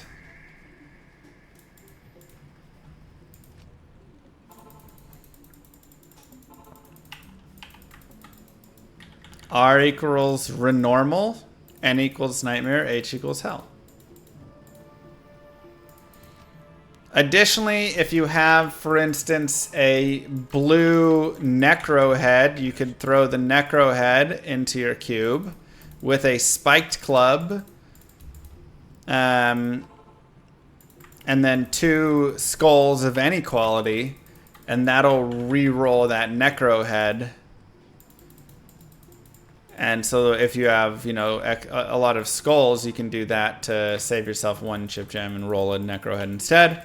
And that is essentially a crafting recipe to make a shield of thorns. But of course, necro heads can roll plus skills on them, so then you can get good money from it that way.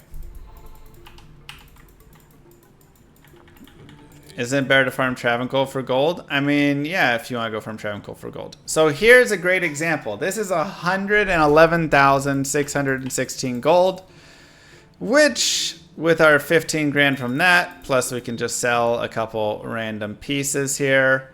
Also, if I wanted, I could sell like some extra runes, so I'm going to hold on to those. We have just enough money to buy it. Now, this is expensive. And normally you'll be able to get this for 16 to 17,000 is your lowest price you're really going to get. A lot of times you can get it for like 60,000. 105,000 is definitely on the higher end, but they do go up to like 180, 250, 350,000 gold. So this is like just at the upper limit of what I would normally pay for it. And it did cost me all my gold, but that's okay. It will not change the repair cost. The repair cost is still going to be the same, which is for every charge that you use, it's going to be to the 2,500 gold, 2,400 gold for every teleport charge. 2,000? No, it's more than 2,000. A bit over 2,000 gold for every teleport. Thank you, Jester. Thank you, Darkberg. So now you have your teleport staff. If you were level 24, again, the only difference is now you have to look at all of the staves instead of the ones that are level 24 required. Yes, 2,000 plus gold is a lot for repairing, so you're not just going to teleport everywhere like a madman. Also, let's go up to players 8. Your teleporting is generally going to be a little bit more reserved and something that you're doing for, you know, areas that you need to teleport through a hard spot or something like that. Get over a wall, get away from death. And as you level up and you can get, you know, more gold faster, it becomes something you can use more often, right? But I definitely recommend at this point being careful with just burning all your teleport charges.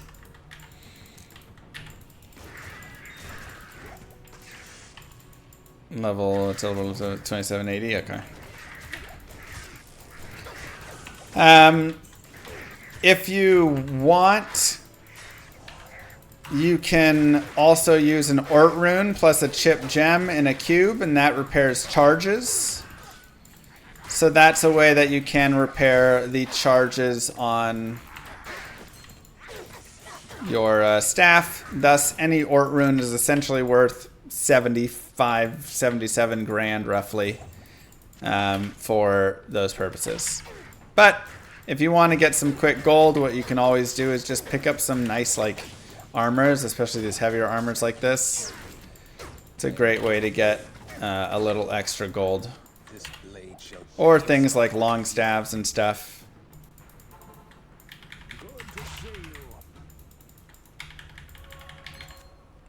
Because you can sell that. It's just good money. 49 attack rating, 3 to energy. I'll go ahead and pop that over this guy. Anything with attack rating right now is really what we're looking for over there. That's not amazing, but 6 cold res is fine. So we'll do that, and then that staff is worthless.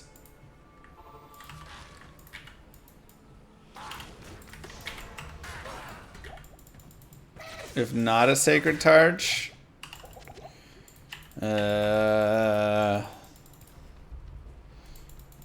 don't know. What's the next highest block chance? I have to just go look. Check out our Grand Charm.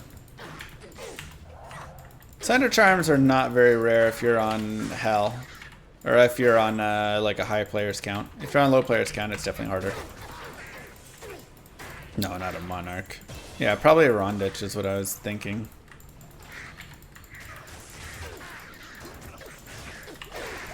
Also, War Scepters, Sacred Globes, these are always good things to look at because they may have all those plus the skills like we see right there, which can be great. Okay, we're level 24, we can put this on. Oh no, our mercenary died. Fire breathing got to her. More holy fire. Hey, we got Ethrune. Let's go, baby. There's a splint mail. That's good money as well. Yeah, 200 magic find's decent for magic finding.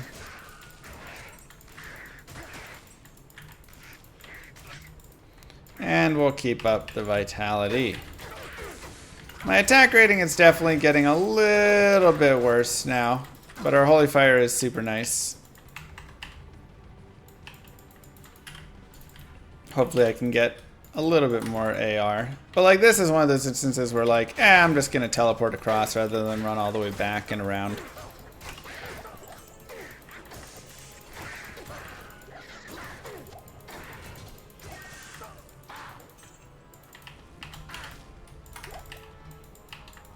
Yeah, finally stealth. Let's go make it. So stealth isn't like crazy needed for this character, but it is helpful. Talith and an armor. I mean, this is a totally fine armor. I like the Frost Nova, a little fire res, little life. But I just love the faster run walk and dexterity and hit recovery that you get from this. It's just worth. Stealth is just so good. A little light res, 3 to strength, whatever.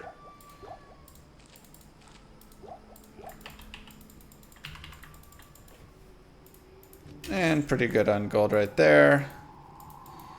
Let's go back here. Check out the mask. Wow, 2-socketed, 19 res. That's nice. It's actually like a really baller mask because it rolled 2 sockets on it. Because if we want, we could totally plug in, you know, like Ral Ort or something into that and just have a giant resistance helmet.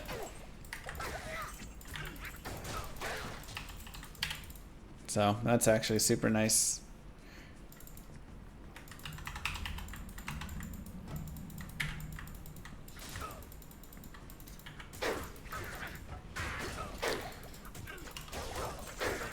Hardcore mercenary runner. If they die, you lose. I think I did that one time before, but we lost.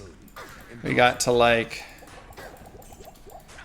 Act 3 hell, and he died to like a fire breather, I think, or something.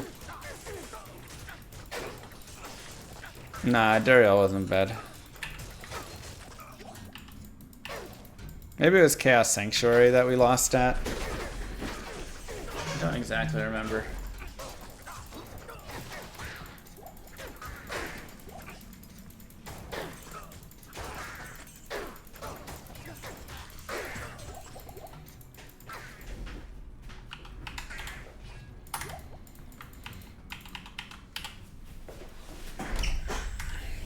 It was a fun attempt though. Would Travicle even be possible? I think we just had to like draw one at a time or something. Or maybe I could also kill, and so I just like murdered the Trav really fast. I forget.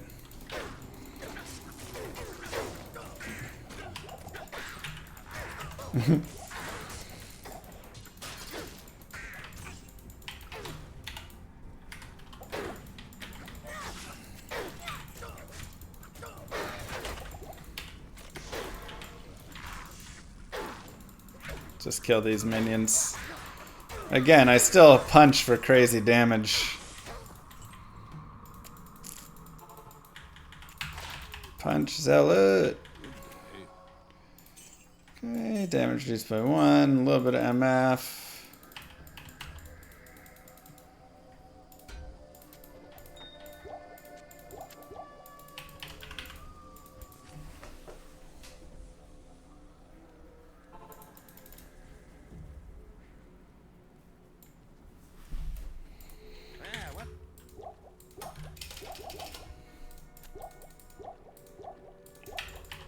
Alright. Let's see this.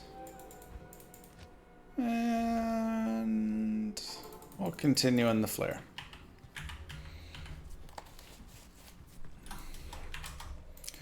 Let's actually go get an Act 2 mercenary. I want to get Blessed Aim to help us out now. So let's go ahead and grab it. I'll put that to good use. And we'll just get him whatever item to start. It's not bad. Is this one gonna be better? Yeah, let's give him this instead. So we'll just get him a nice weapon. Sure. I'll put that to good use.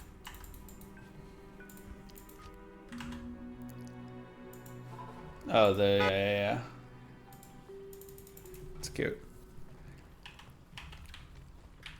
Yes, it is. Gimme.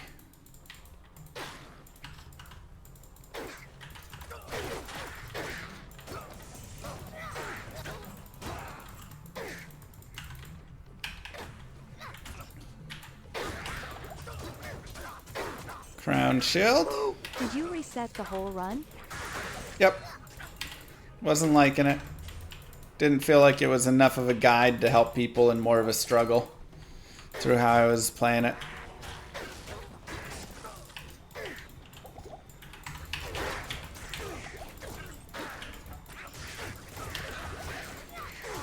Heraldic shield.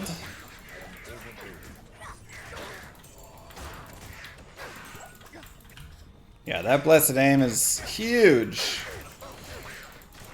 So huge for this character here. 2 open socket, 5 all res. I'm actually gonna hold that for now. And the reason is because if we want to run a rhyme shield when we get to Nightmare, I just need a 2 open socket shield, and getting 5 all res is better than buying just like a regular bone shield and doing it. So even though it's not a ton, it actually does mean a lot for my character.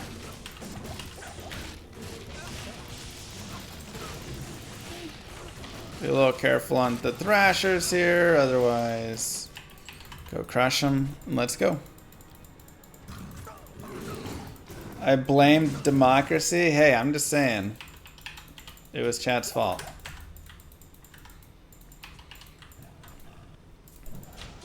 We are in the Flayer jungle now, so of course feel free to enjoy popping all the stuff everywhere. Great place to find runes, gems, charms, jewels, item bases. 8 all res on that puppy. And that could be rolled over into a Ancient's Pledge.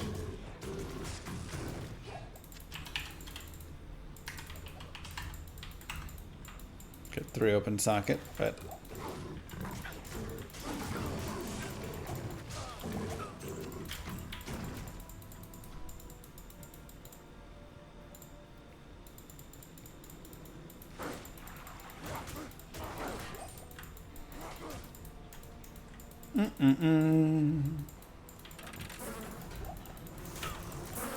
D2R does have sexy graphics.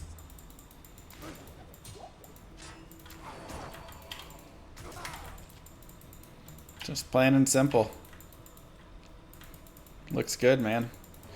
Let's go ahead and find Serena. So to find Serena, you're looking for a temple that faces to the bottom left in the Kuros Bazaar. This will take you to the ruined temple, where you need to go.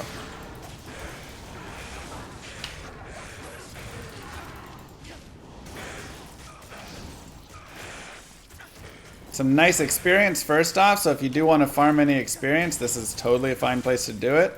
If you are not level 24, or 25 I should say, by the time you hit Act 5, this would be the place I would come back and farm to get there. How do you so seamlessly move through mobs? You're traversing through Act 3 and Act 5 in your speedruns, or something like this run. You just have to know exactly what space will work and what won't work. Oh, there's Serena the scientist.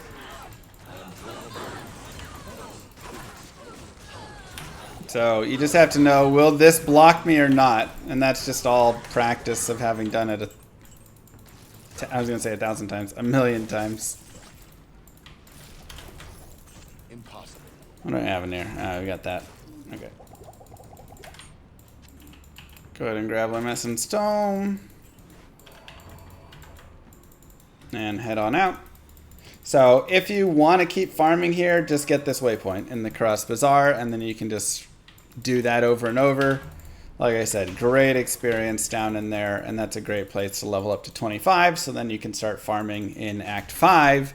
And that is just due to how a weird penalty exists in this game, where if you get to Act 5 and essentially are under level 25, you will not gain any experience.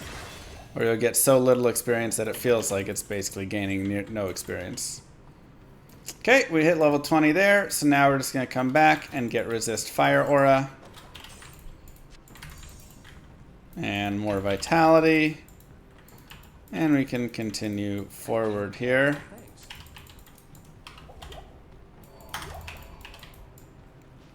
Nice and simple.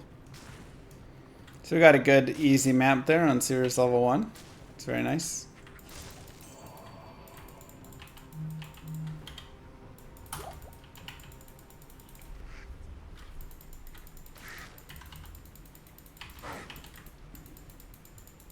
Of course, Duriel.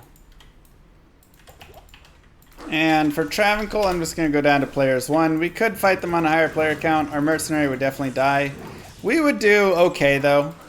It'd be a little tough in some ways, but it wouldn't be horrible.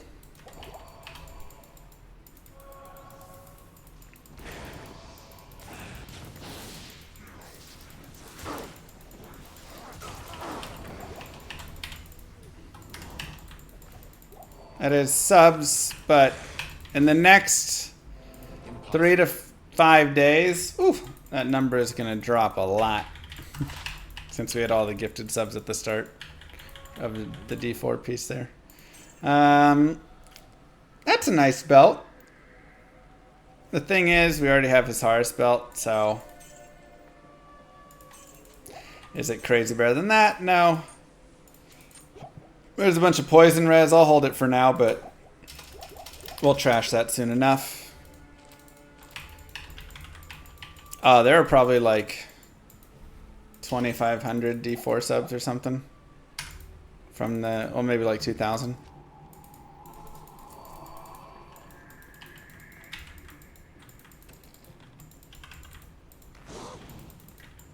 Just overall during the time of Diablo 4.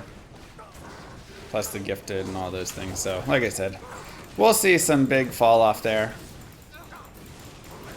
It's all good.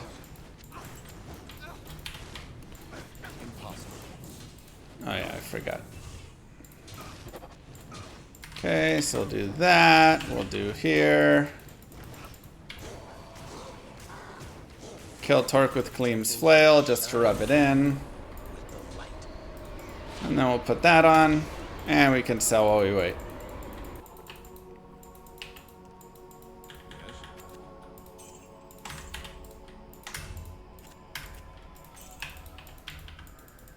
Good to see you. Greetings from Austria. Kaleem's is amazing. Daedra, thank you. It is definitely a damage upgrade. 50 IAS on that thing. Woo. Yeah, appreciate you, Sailor and Dedra Bag. Thank you for those subs.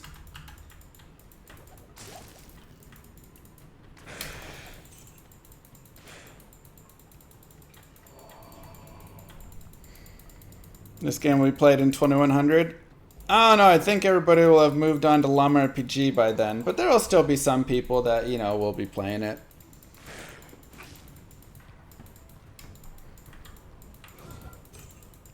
Might have to sell the Lamborghini, yeah.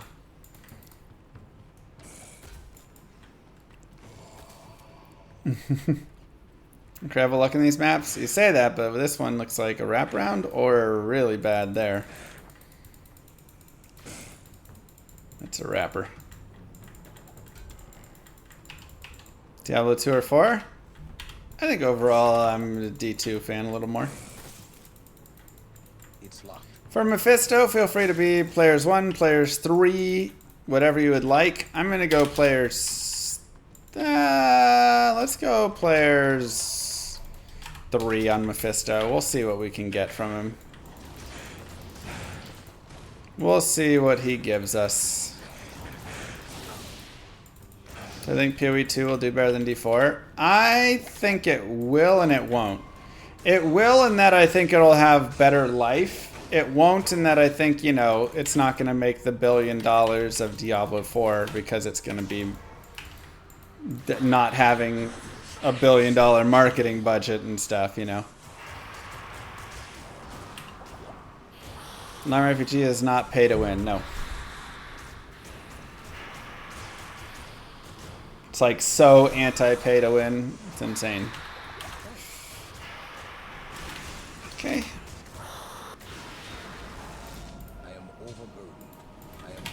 We'll go ahead and gather these, get the Gladius. And sure, we'll grab the Unravelers.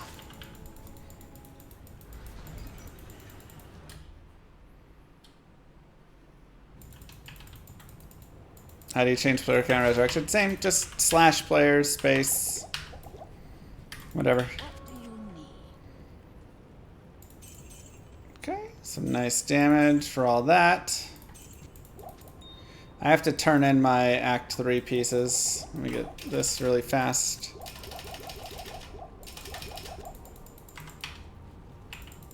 Can we pay to make it more difficult? No. It's just going to be hard.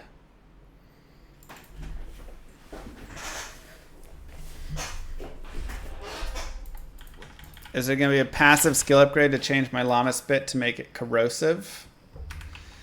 I'll probably just have a separate spit skill that will be corrosive. Alright, so we'll turn all these in. We'll get our potion, and once you've done that, you are now officially finished with Act 3. Give yourselves the clap. You've done a great job. Let's go on to Act Numero Quattro. Thanks, Blue. And we'll continue with some vitality here. Now, I am going to be players 1 in Act 4, and the reason is there's just a lot of fire resist in this act. It's just not going to be very fun for you to be trying to play this on high player counts. You can if you want. I mean, look, don't let me stop you from living your dream, okay? But it's not the most fun. I think players 1 out here is the way to go. Just kind of get through it and then do your leveling later, right? That's one of the things about Diablo 2 and about a lot of games that's important, is just recognizing what areas are the farm areas and what areas are the areas to just kind of play through to get to the next farm area. I don't think Act 4 is that farm area, especially in normal. Super, super especially in normal. What's the ETA on Llama RPG? I'm hoping to have a demo out by the end of this month. That demo will be very basic. It should just have the initial core loops.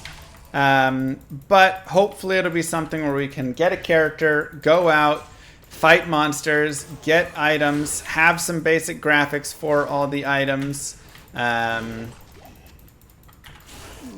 You know, level up.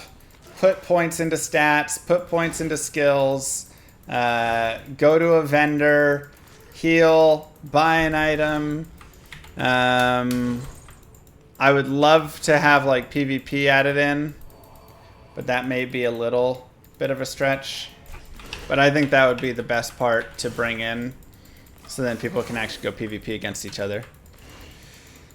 And yeah, so it's not going to have masteries, it's not going to have professions, it's not going to have, you know, all of the zones with all the quests. It'll have your basic, like, one quest maybe. Trying to think what else.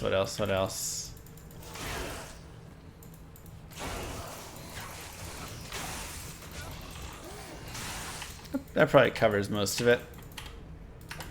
But it should be enough that, like I said, you can go out and kind of level a character up and do the basics. And the biggest piece I want is I want people to be able to play through the combat so we can at least get a feel of what the combat is like. Is the combat fun? Do we need to change the combat to something else? Is it going to have a cow level? I mean, you're in like the animal kingdom, so there will be some cows around. It is a 2D pixel 16-bit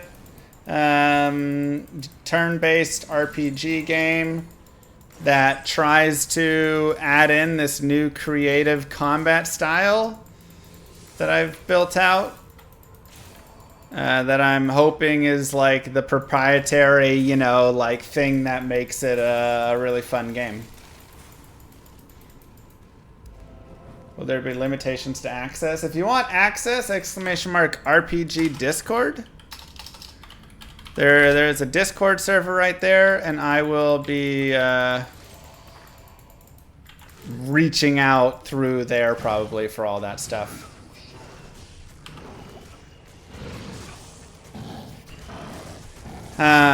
You heard there's a card game inside Llama RPG? Yeah, I had a dream one night, and I woke up and I dreamt an entire Llama TCG. And so there is now a Llama TCG that exists. Oh, we'll put that. And that'll be later on built in to the game.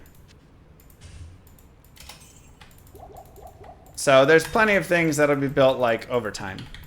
Okay, skill points, more resist fire. Let's keep going. Will RPG have immunities? I am looking at having immunities.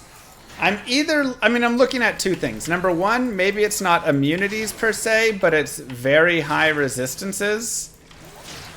Thus, monsters could have like 90% lightning resist or something, 95% lightning resist. And so you're not really just going to like be able to just use fire on all monsters or anything. You're going to have to actually think a little bit about what you are. You know, attacking with, fighting with, all of that stuff. How I facilitate trading? So there's actually a few ideas around the trading, and part of it is this is all up in the air. There will be trading, and it's going to be unlimited, but there will also be some like rules around it. So I'm trying to still figure out what the best solution is. We're going to do Forge just for fun here. It doesn't super matter. Amrune would be like kind of nice, because then we could make a strength eventually, but it's not a huge deal. Nephrune is pretty trash. I will go ahead and get this gem shrine though, and I'm just going to hold this ruby, so now we get a perfect ruby as well. So now we got 2 perfects out of it, which is nice. But yeah, so the idea for trading is this. There will be a auction house where you will be able to put up an item with a buy it now price, or let it kind of be bid on, right? And that'll kind of automatically run. You don't have to worry, you just set your items in the auction and you let it go, and then they bid with gold on that. With gold. There will also be, but there will be a tax on that, right? There will be like a 10% tax or whatever it is on any items that go through there. There will also be a trading platform where you can put up an item and someone can then offer items or other, gold, whatever, things like that. And the idea there would either be you go back and you accept those, or something that I personally like, Warren doesn't like it, but I do like, the idea that you then go and meet the person wherever to make said trade. So somebody, you say, hey, I've got this item for trade. They see it. They say, I want that item. And you say, perfect. Let's meet at the big tree in, Llama Land. And you go to the Llama Land, meet at the big tree, and you make the trade. There's also the idea that it's just regional pieces, kind of.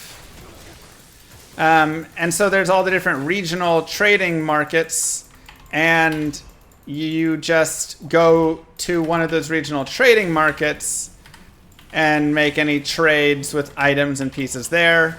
And then if an item is not at the market that you were trying to buy it at, or trade for it at, then you have to pay a delivery fee for it to get delivered to the one that you are at, right? That way you don't have to move around and, constantly go to all the different places. What's the idea? To avoid hackers and scammers? I mean, what do you mean?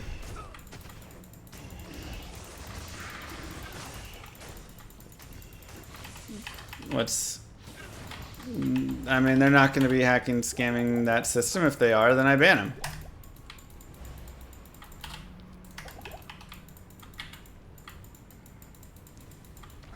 But yeah, I mean, there's going to be, you know, people that put up items, and we'll just have to monitor all the stuff and however it goes, right?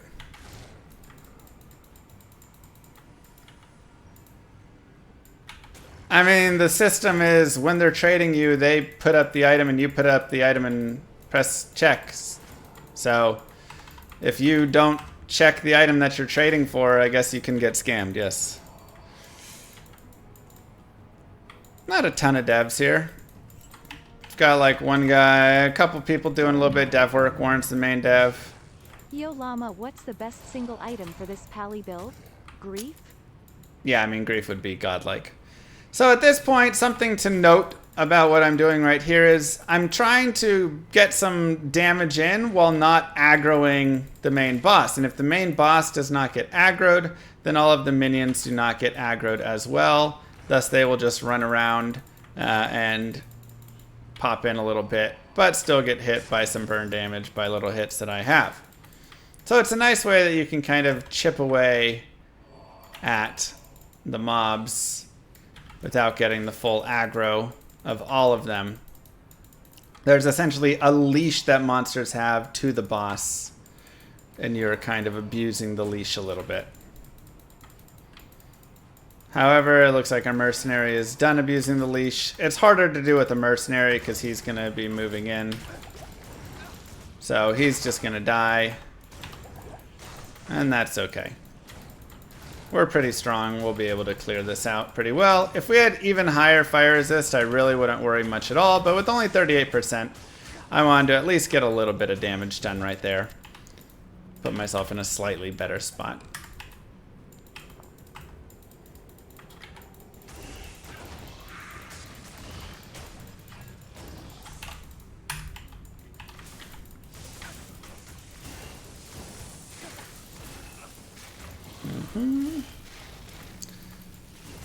And again, can do a little bit of damage, but also let our pulse do some nice damage here. So we just, especially with lower resist overhead, we just don't want to commit too hard. So yeah, trade in that regard is still being slightly identified. I still think overall it'll be best if there is just the two big pieces. The one, the regular market where you just put stuff up. And that is just, you put things up, you can put a price on it in gold, and that'll be that. And two, if you wish to trade with people, there'll be a place where you can advertise your items that you want to trade. And when somebody says they want to trade it, then you just go and join up, meet up with them wherever, and trade the items. I think that's the simplest way. We don't have to worry about all this regional market stuff and bringing it here and there and all of that. I think that's just like a nice, easy way for it to work.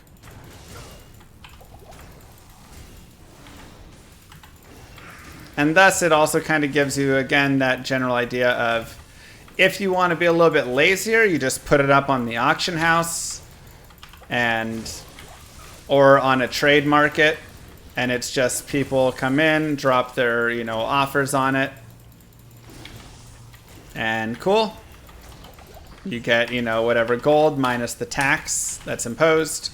If you want to be more active and you're trading, with someone straight up, then there's not going to be that tax, so it saves you a little bit, but it takes more of your time. Yep, that's it.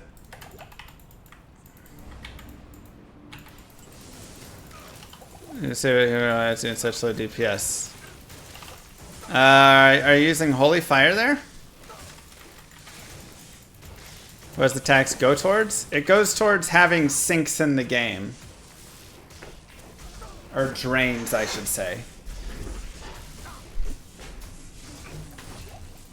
So it's very important in a game that you have plenty of places. There's tons of faucets, right? every game has lots of faucets. But if you don't have enough drains, then you're going to flood the house and flood the game. Be careful of Diablo's lightning. And if he freezes you, you may just want to run away from him for a little bit. Otherwise, his lightning will probably get you and you won't be able to escape. So like this right here is very dangerous.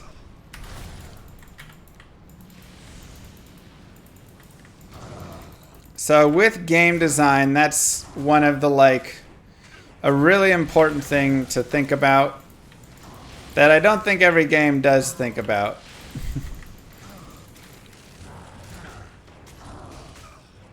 Is making sure there is enough drains as well. I am overburdened.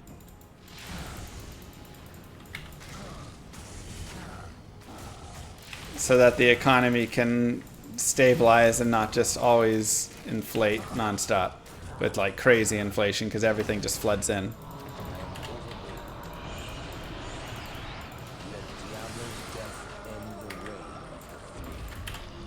Okay.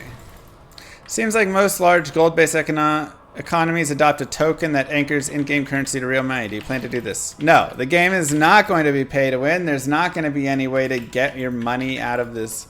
You aren't putting money in and you're not getting money out. You're playing a game. It's a game. You play the game to have fun playing a game, not for me to make a bunch of money or you to make a bunch of money or anything. We're just on players 1 there. It's a game. I don't know. I feel like I'm taking crazy pills sometimes. Wouldn't people just buy gold on the third-party market then? Yeah, I'm sure people will go and buy gold on a third-party market. And if I find you do that, I ban you. That's it.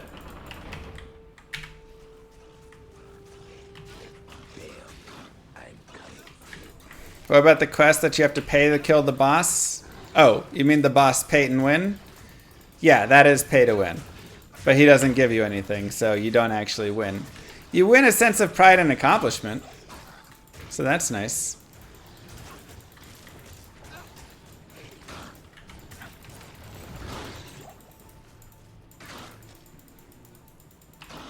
Ouch, Degen.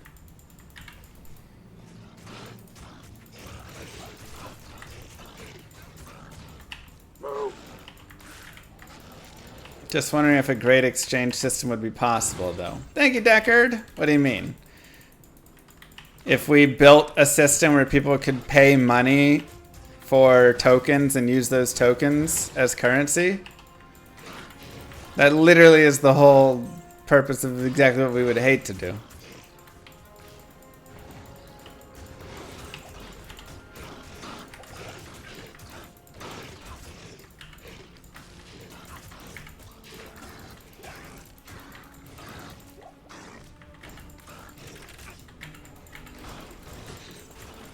Absorbs the buffs of a champion. What does that even mean? Like RuneScape? What like RuneScape?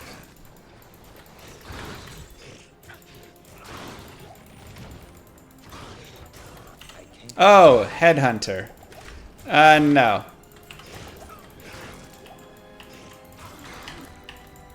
But maybe we'll have something where you can steal an opponent's skill. I actually believe that already does exist in the game.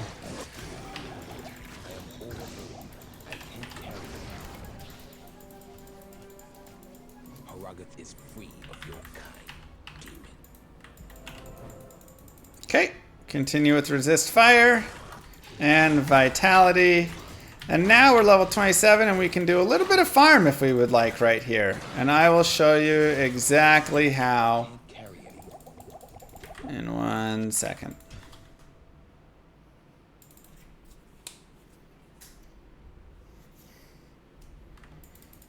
So we just go to players 8.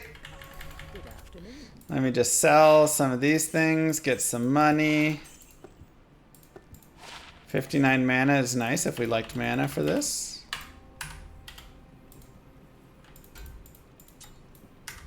Go ahead and sell these as well. Yeah, Man Catcher's a nice base for Infinity. And on players 8, we just run up here.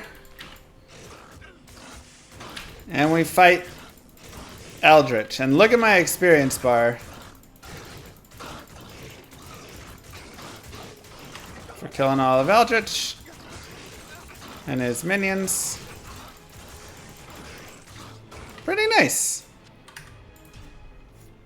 Really not bad at all for a pretty fast run. And you can do this as many times as you would like. So you can farm this to level 35, 36, 37, 38. Eventually it will start to fall off, but that'll take a tiny bit of time. Smite and Holy Fire don't work together.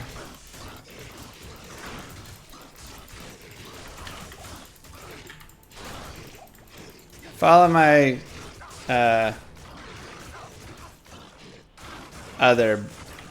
my smiter guide for that whole build.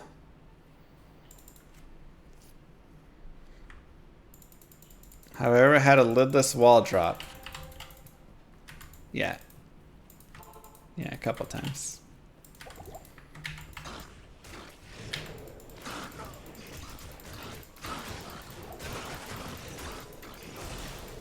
So, like I said, this is a great, easy way to really just pick up some experience.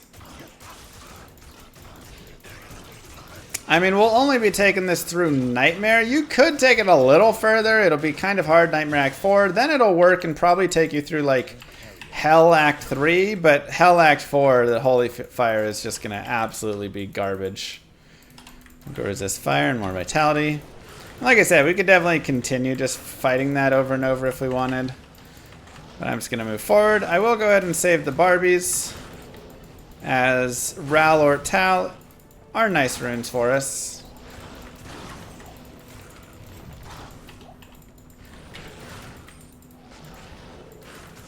I have now found every item multiple times, because I found Meng Song's on ladder. Or I've actually found Meng Songs 3 times now. Once in LOD, once in D2R ladder, and once in D2R single player.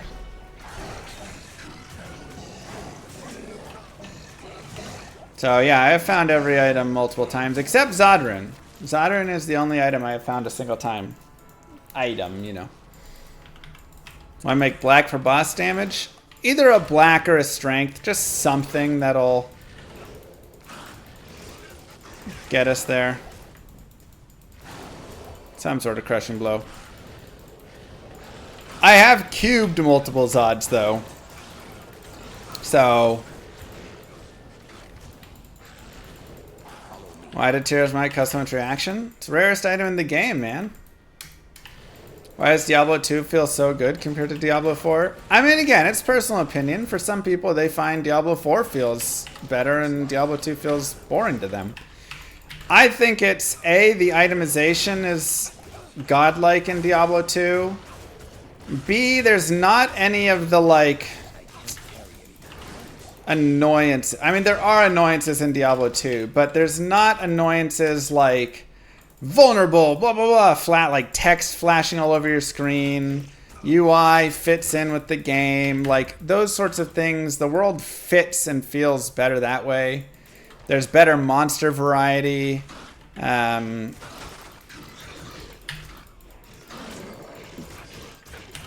know, you don't have like cooldowns on skills. You don't have monsters that just chain CC you for 10 seconds.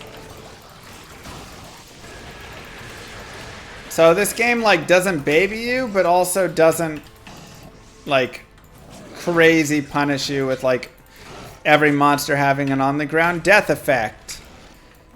You know, just those sorts of things. There's like a lot of small pieces. It's the death by 1,000 paper cuts to me, right? And a little bit of how the modern ARPG runs overall, which is something that I've not been shy about, and people understand. That's just my opinion on it that a lot of modern ARPGs, the way that they stack damage and builds and all these things is not really that fun. A lot of times it's you one shot or you get one shot, and the combat is not engaging in a super fun way. And there's also plenty of just like, kill those guys. You know, like I said, like on the ground death effects and things, and that'll kill you a lot of times. Or just like, hey, you're frozen and then stunned and then this, and so you're just like, you can't do anything for 7 seconds unless you have your skill on unstoppable, you know, off of cooldown. But even Path of Exile, right? Combat is pretty like, okay, whatever.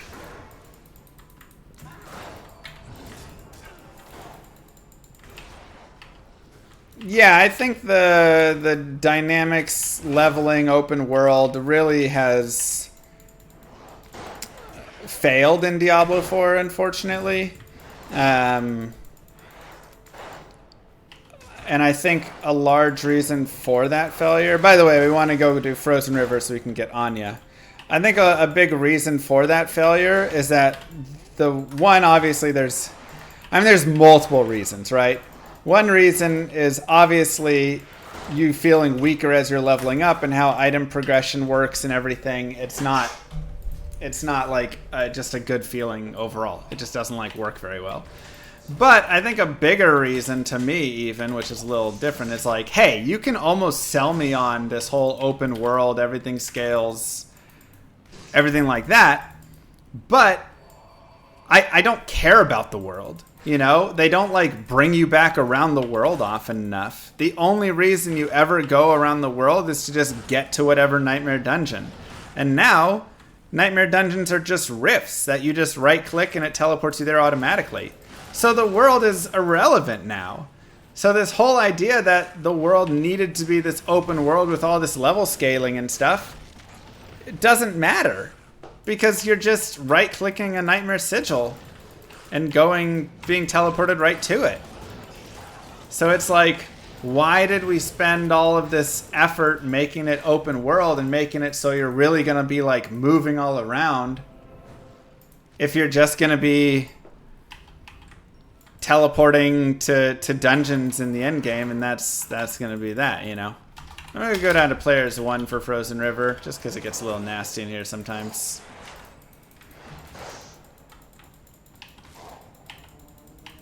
Helltides are great, but you could just make Helltides scale up to your level like a Terror Zone does, and then still not have the whole world have this awful level scaling, you know?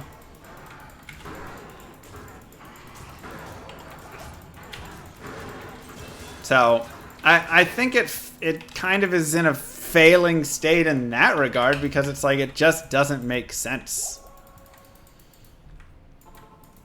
It doesn't make sense with how the game exists right now. And that's how I feel for a lot of the pieces.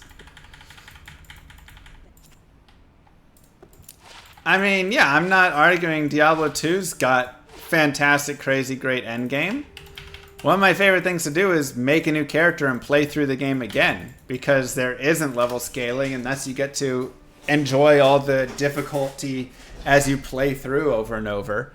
Let's go ahead and cube some rejuves. But itemization is so much better in this game that endgame chasing of going and killing monsters and stuff, to me, is just way more fun.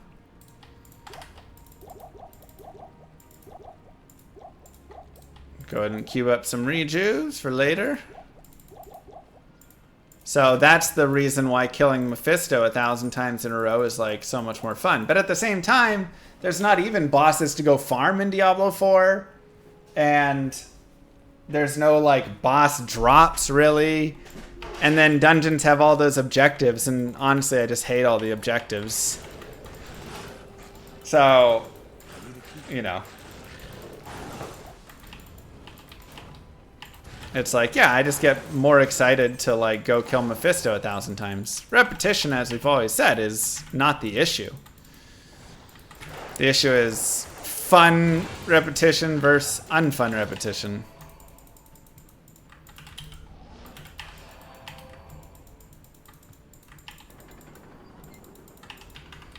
The summit.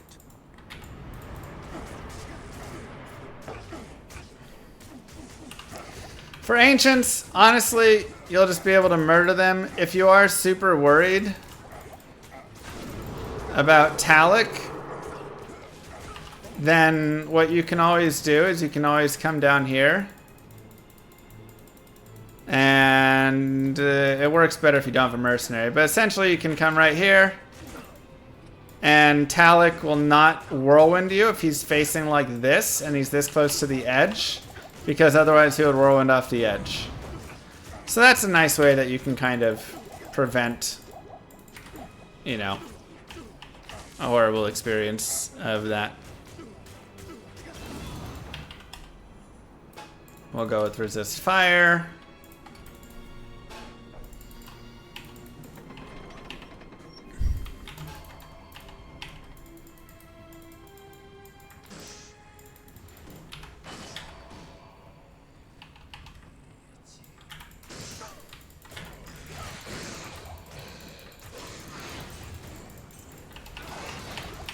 I think Diablo 2 does honestly a pretty good job.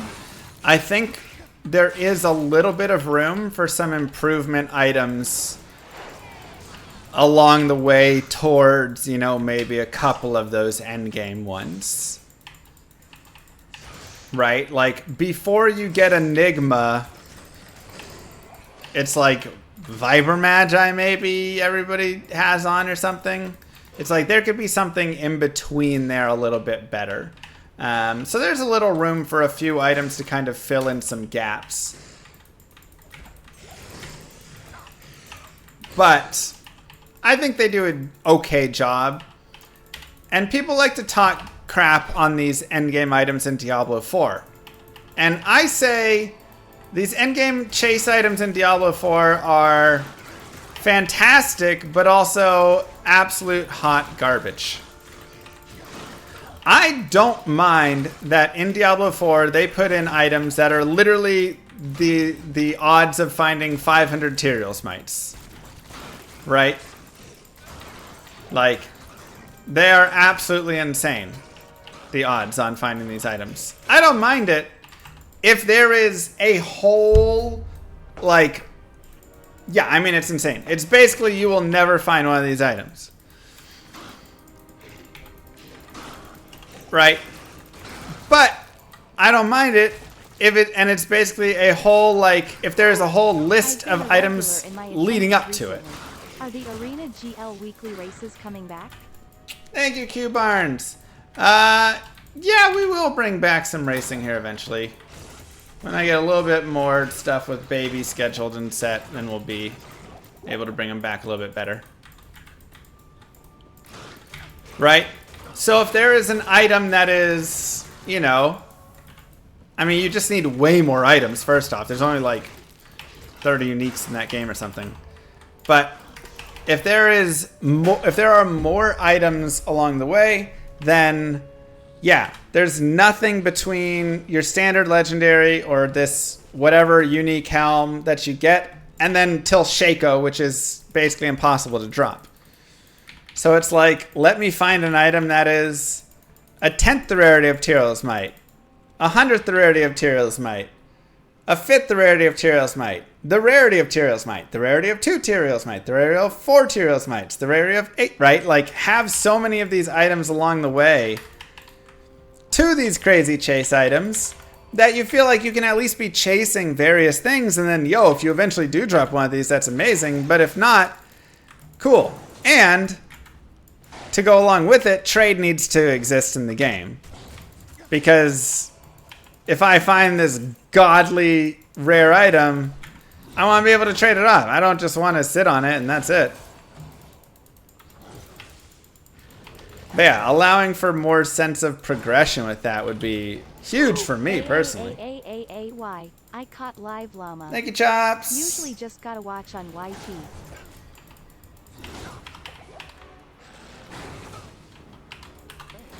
I mean, the thing is, even if you play 24/7, your odds of finding one of those chase items is still basically 0. So it doesn't even matter about 24/7. Even that doesn't give you progression sense.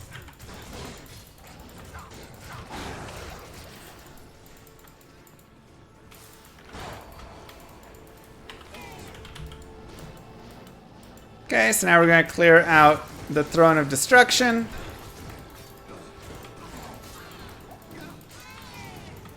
Let's see what all we got in here.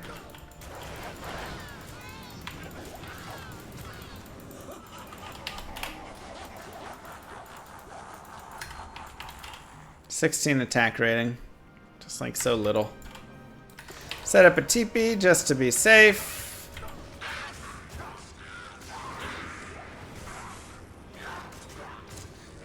I will probably aim for Rhyme unless I get like an IO and I want to go Hearth and then make a Spirit Shield or something. Wave 2, our Fire Pulse should kill all the skellies. Allow us to just focus here. And now something that you can start to do is you can actually look to like increase the players count. So I'm going to go players 8 here. For wave 3.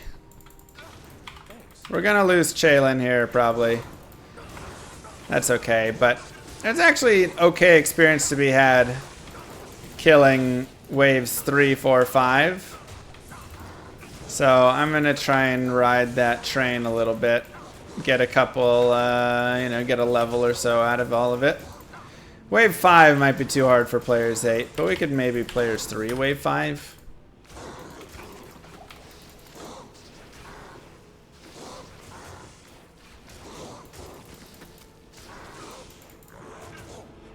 We'll just have to see.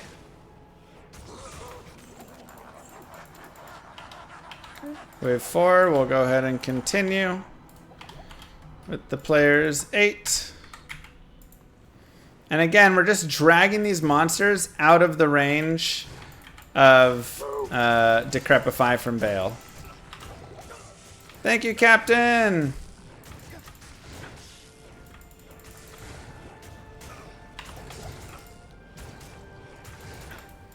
And this chance for Frost Nova is also really nice. Very helpful. So is this going to take a little bit to kill these guys? Yes. Is it also going to be worth a good amount of experience? Also yes.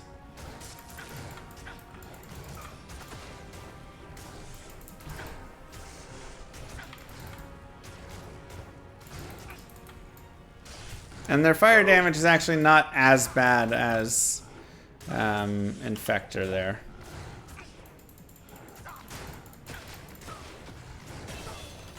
Okay, another point in resist fire. More points of vitality. Baguette, thank you very much for 17 months. Hope you're doing well.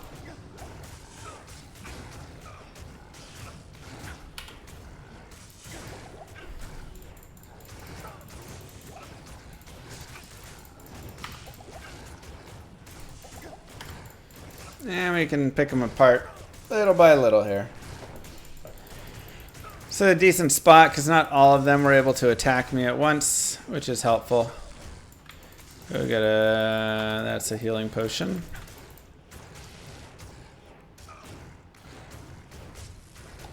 And we'll go ahead and go down to players. Let's try players 3 for wave 5. If it's too hard, then we can always just remove them and fight them again. Or just avoid them, I should say.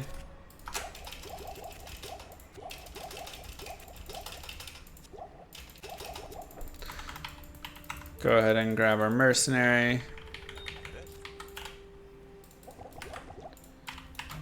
Grab those runes that we needed to get.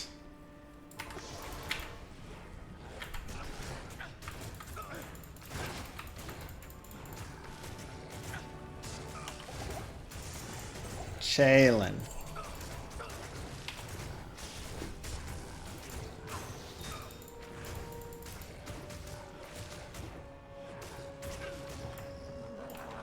Okay, so we're on players 3 here.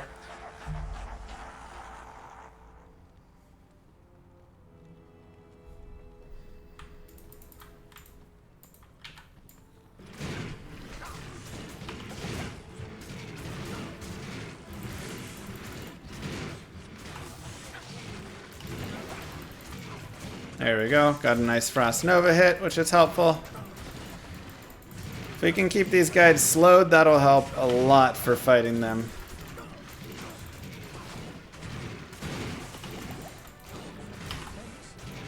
Try and be a little bit careful.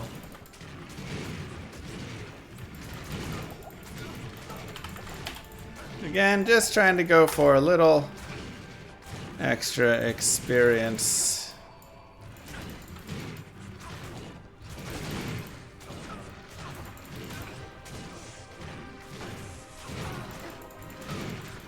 Poor Chalen. Might end up just being a little too tough, honestly.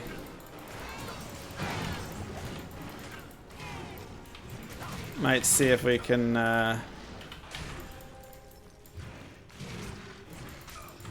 yeah, probably should have just fought him on players 1. This is difficult. Again, with my Frost Novas, it makes it... Oh, I'm dead. Oops. I forgot to look. With my Frost Novas, it makes it a little bit better. But I can now, of course, just have Baal laugh, and then he'll just run out, and we'll be totally fine. Or we can go back and go to kill these guys.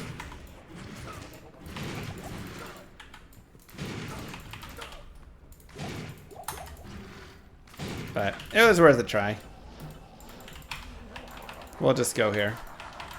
Yeah, we've got 10 portals. So let's go fight Mr. Baal. At Mr. Llama SC with all the rarity talk, and your hours logged on D2. Yeah. What would you say the average time to find a high rune in Hell difficulty is?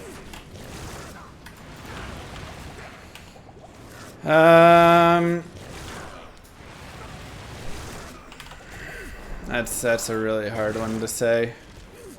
Definitely a bit. Maybe like... And it just depends where you're farming and stuff. I'd say like maybe 20 hours. But there's going to be plenty of times where you can be faster than that. You know, if you're doing like LK runs and stuff.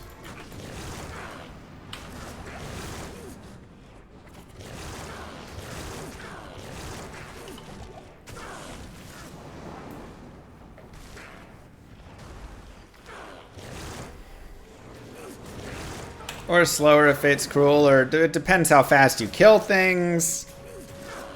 It's so hard to say.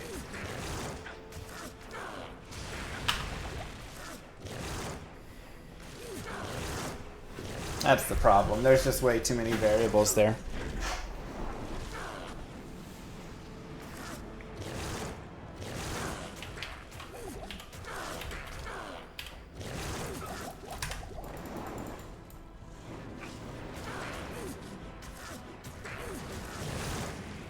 I mean, I've gotten Enigma in single player a lot of times, but it does take a bit. And you have to target it, you know, I've targeted it a little bit and stuff. So, it's not pure luck, you know, anything like that, but you are going to have to dedicate a decent amount of time. I mean, if you're like hardcore farming, just trying to get Enigma, you're going to probably take 60 hours, you know. That's like a best case. Obviously, you could get very lucky, but 60, 70 hours at least doing LK runs. If you're doing Trav and other pieces and mixing and matching some and whatever,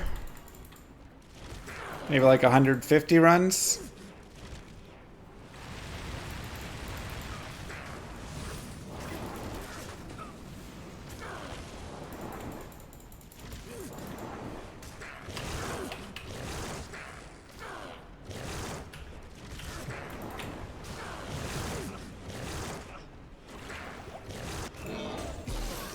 And booyakasha, down she goes. There you go, everybody. Normal is done. Give yourselves the clap. How nice was that, you guys? Nice and easy finish right there. We have Nages as well if we wanted. Adds 25 to 35 fire damage. Sure, why not? We also have our Magic Find if we wanted from Milabregas. And I actually like Milabregas a little bit for the early Magic Find. Plus, if you get the helm as well with it, it's kind of nice. So, at this point, we can, of course, move on to Nightmare, if so desired. We'll do a little gear check, go through, review all the stuff. But we could also continue here, right? Like, we could also continue leveling up, doing those Eldritch runs like we talked about before. So let's just, like, show that a little bit. We'll go players 8. Resurrect Shaylin. What you got for us? Garbage. So we can come over here. We can farm Pindle, if so desired.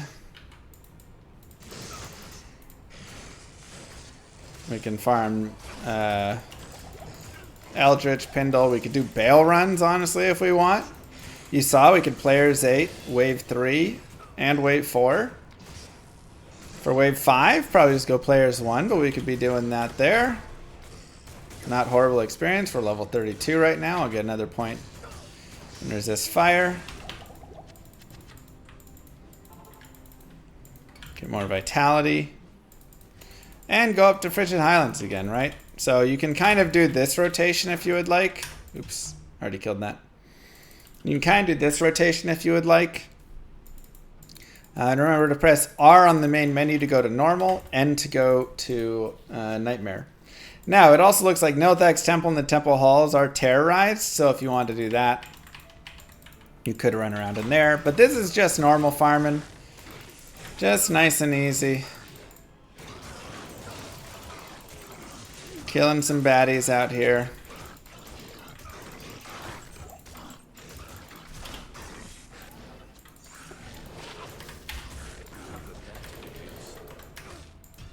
And you can either just continue with, oops, I went to Nightmare.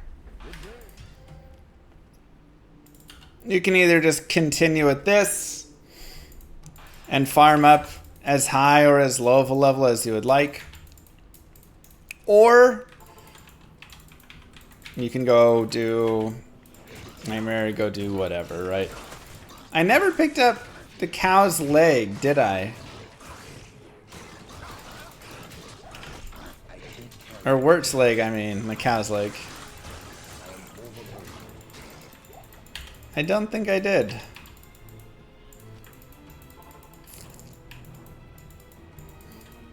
How do you define a casual D2 player? I'd say most people are casual, but you know, someone who plays maybe like 10 hours a week or less.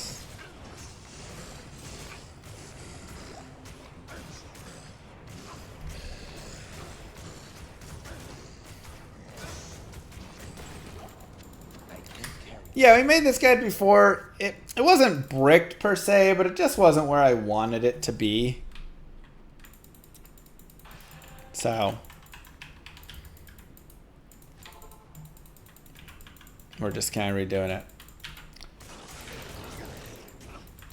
Starting it over. It wasn't a good enough guide. So we'll just level up a tiny bit right here, but again, not oh, it did have a really nice helm and charm on it. That is true. Level here as much as you'd like. Again, that was just really fast, and I hit level 33 from 31.